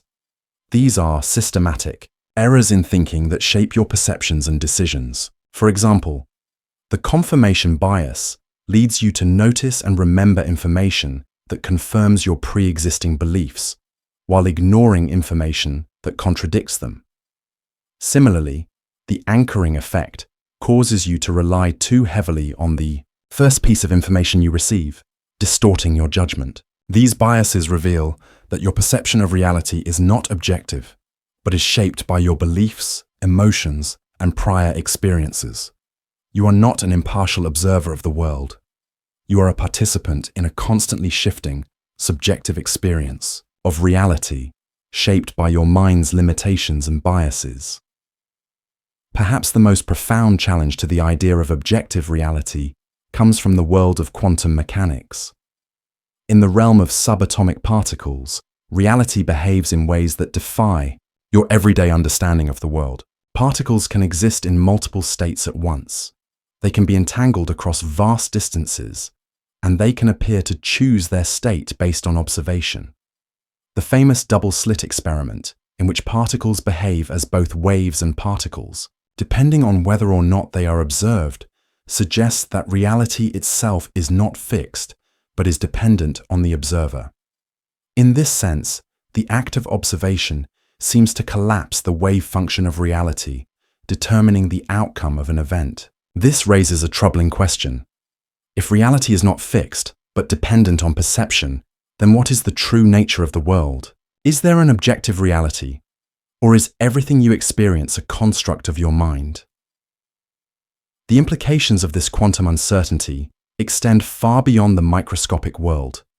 If reality is shaped by observation, if the world you experience is dependent on your perception, then what happens to the concept of objective truth? If the world is not fixed but fluid and subjective, then how can you trust anything about it?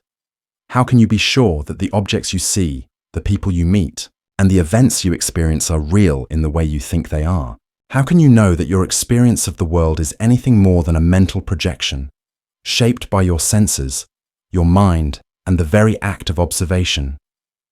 Even more unsettling is the realization that the world you experience may not be the real world at all, but a mere reflection of it, a projection, an illusion created by your mind. Your brain is constantly filtering, interpreting, and distorting the sensory information it receives, creating a version of reality that is shaped by your biology, your experiences, and your unconscious biases. What you experience as real is not reality itself, but a mental model of it, one that is constantly shifting, constantly adapting, and constantly shaped by your mind. In this sense, the very idea of an objective reality is an illusion, a comforting myth that hides the true nature of the world, a chaotic, subjective experience that cannot be fully understood or controlled. What happens when you realize that the world you experience is not an objective, unchanging reality, but a fluid, subjective construct created by your mind? What happens when you accept that your perception of reality is not a reflection of truth, but a mental projection shaped by your senses, your brain, and your biases? If reality is subjective, if it is dependent on the observer, then what can you truly know about the world? What does it mean to say that something is real when your perception of it is constantly shifting, distorted, and influenced by forces beyond your awareness? The disintegration of self. You live your life believing in the solid, unchanging nature of yourself. You think of yourself as a consistent, coherent identity, a person who persists over time, through all the changes and challenges that life presents. This sense of self is the anchor that keeps you grounded in the world, the foundation upon which you build your relationships, your goals, and your understanding of the world. You believe that yourself is something stable, something you can rely on to navigate the chaos of existence. But what if the self you believe in is an illusion, a fragile construct that disintegrates the moment you examine it too closely? What if there is no true, permanent you, but merely a collection of shifting thoughts, emotions, and experiences that cannot be pinned down? At first, the idea of self seems self-evident. You are you, a unique individual, separate from others, with your own thoughts, feelings, and memories. Your sense of self is the lens through which you perceive the world, the lens through which you interpret your experiences. You may even think of yourself as a continuous entity, a constant I that persists over time. But when you look deeper, you begin to see the cracks in this illusion. The more you reflect on yourself, the more you realize how fragmented it is. You are not a single stable entity, but a collection of ever-changing thoughts, emotions, desires, and memories. Every moment, every experience, every decision reshapes who you are. And the you know today is not the same you who existed yesterday or who will exist tomorrow. The philosopher David Hume famously argued that the self is nothing more than a bundle of perceptions, a collection of thoughts, feelings, and experiences that come and go without any underlying, permanent essence. According to Hume, when you introspect, you do not find a stable, unchanging self. You find only a series of fleeting, disconnected thoughts and experiences. You may feel that you are the same person throughout your life, but this is an illusion created by your mind, which binds together these fleeting experiences into the narrative of a continuous self. But in reality, Hume argued, there is no permanent I, only a stream of thoughts, perceptions, and sensations that arise and disappear, like waves on the surface of the mind. This view is echoed by modern psychology, which suggests that the self is not a fixed, stable entity, but a construct that is constantly changing. Research into the self has shown that your identity is shaped by a variety of factors: your memories, your relationships, your social context, and even your environment. The you who exists today is not the same person you were 5 years ago, or even 5 minutes ago. Your brain is constantly rewiring itself, constantly adapting to new experiences, new information, and new environments. Your sense of self is in a constant state of flux, shaped by the world around you and the ever-changing processes in your brain. One of the most disturbing aspects of this realization is that your self is not as under your control as you think. Your memories, which you rely on to define your identity, are unreliable and subject to distortion. Your emotions, which you believe are expressions of your true self, are shaped by unconscious processes that are outside of your awareness. Even your sense of agency, the belief that you are in control of your thoughts and actions, is an illusion. Much of your behavior is driven by unconscious impulses, habits, and biases that you are not aware of, and your brain constantly shapes your thoughts and actions based on patterns and pre-existing beliefs that you have no control over. Furthermore, your sense of self is deeply influenced by external factors. Your identity is shaped by the roles you play in society, whether as a parent, a friend, a worker, or a citizen. These roles, while important, are not fixed aspects of who you are. They are contingent on your social context, and they can change depending on your environment and the people around you. The self you present to the world is not the true you, but a socially constructed identity that is shaped by the expectations of others, the roles you play, and the labels you adopt. Your sense of self is not something innate or essential. It is something that is constantly constructed and reconstructed in relation to the world around you. Even your physical body, which you may think of as a permanent aspect of your identity, is in a constant state of change. Your cells are constantly dying and regenerating. Your body is constantly aging, and every day your appearance, your health, and your physical sensations shift. The body you inhabit today is not the same body you inhabited yesterday, and it will not be the same body tomorrow.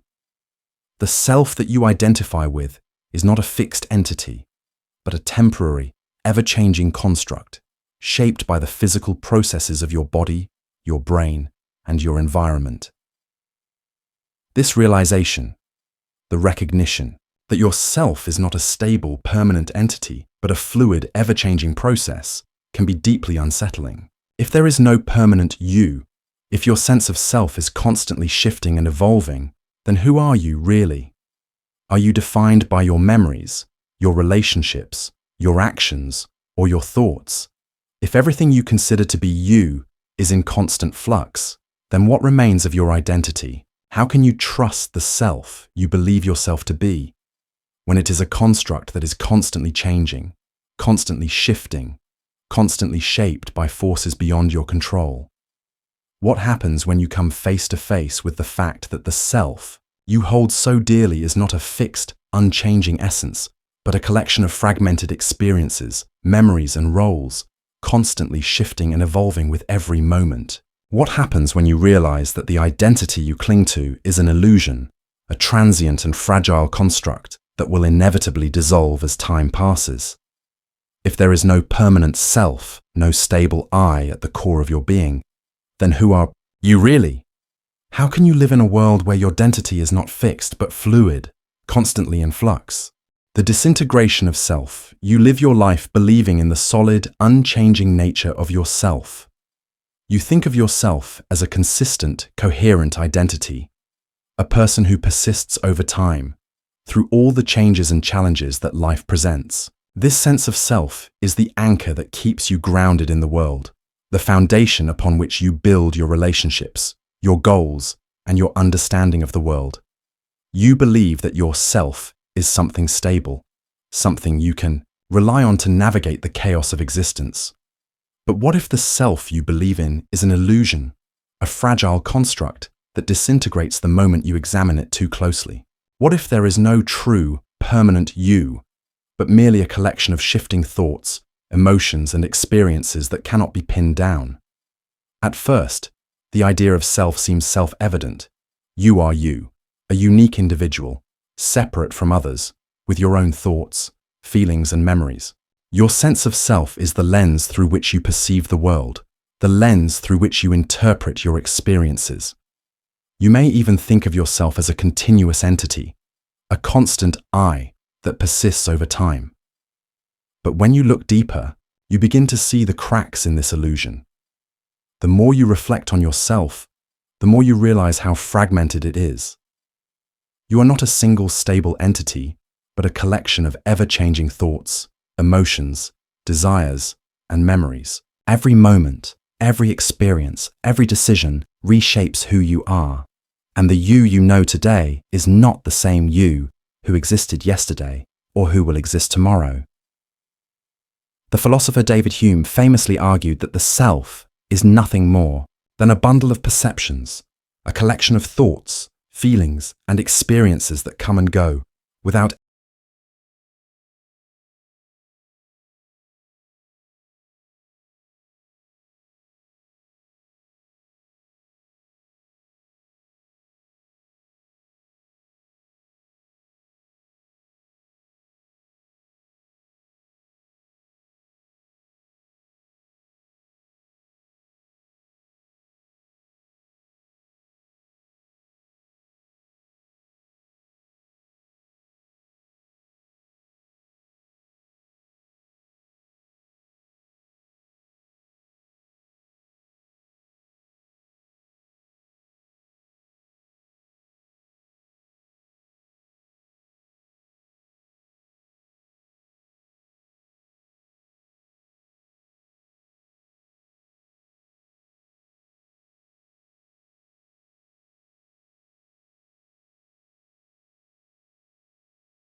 constantly shifting, constantly shaped by forces beyond your control.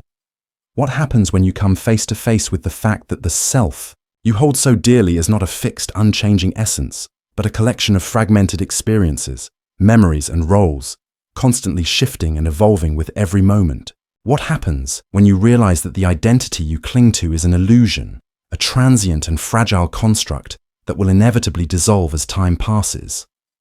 If there is no permanent self, no stable I at the core of your being, then who are you, really?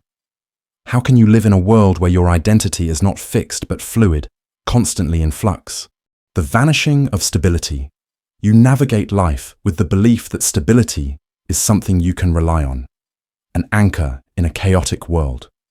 You tell yourself that some things in life are constant, that there are aspects of existence that remain steady, that you can count on the foundation of your life to hold firm no matter the storms that rage around you. Whether it's your job, your family, your health, or your sense of self, you believe that these pillars provide you with a sense of stability, a feeling that despite the uncertainty of the world, there are things that remain unchanged. But what if stability itself is an illusion, one that you cling to in an attempt to avoid the terrifying truth that everything in life is in constant flux? What if the very foundation upon which you build your existence, your sense of stability, your grasp on reality, is constantly shifting, and that the only certainty in life is change? At first, stability seems like a comforting concept. You believe that the things you hold dear, your relationships, your work, your sense of identity, provide you with a foundation that you can build upon.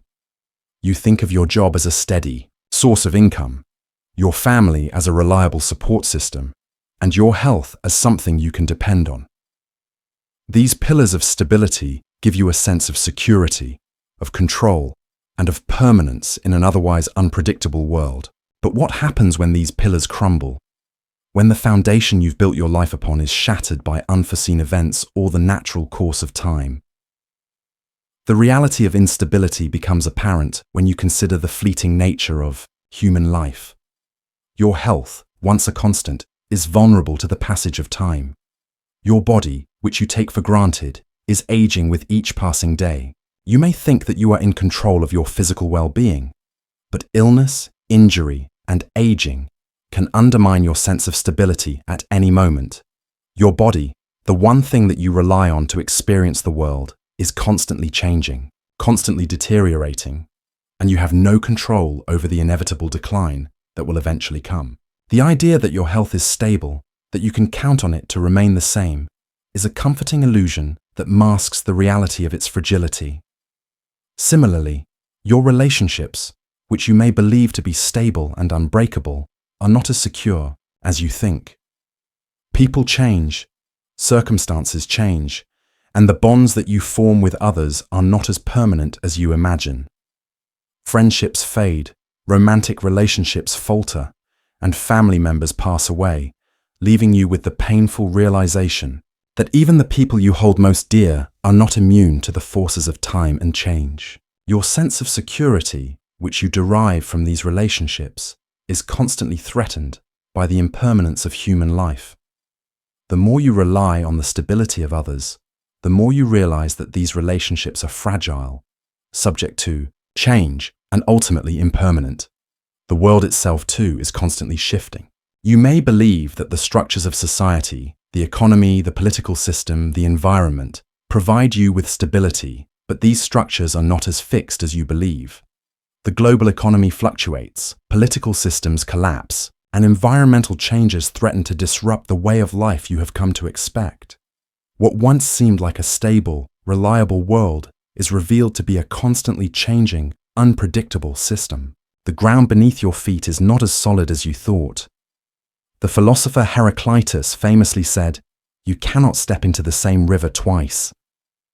This statement encapsulates the fundamental truth of existence.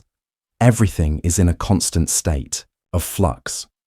The world is not a stable, fixed entity, but a dynamic, ever-changing system. The things you rely on for stability, the people you love, the job you have, the sense of self you cling to, are not permanent. they are subject to the same forces of change that govern the rest of the universe.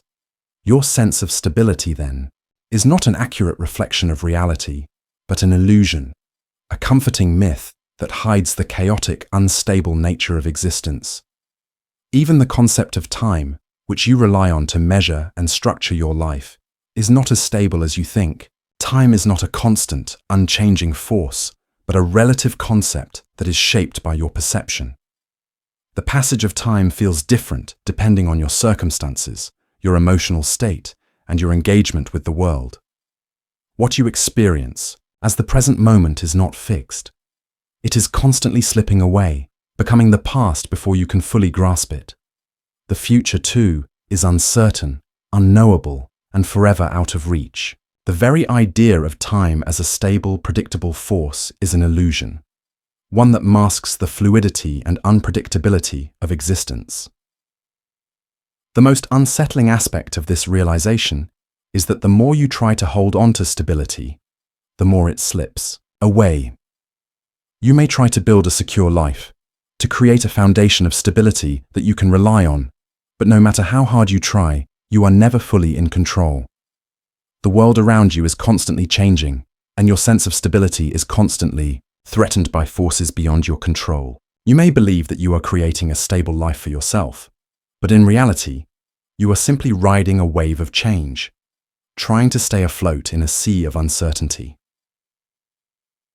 What happens when you realize that stability is not a given, but an illusion? What happens when you accept the terrifying truth that everything you rely on for security, your health, your relationships, your sense of self, will eventually change, fade, or disappear altogether?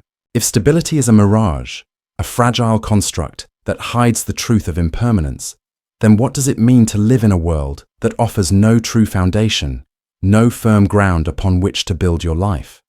How do you navigate the chaos of existence, when everything you thought was stable is constantly shifting, dissolving, and slipping through your fingers?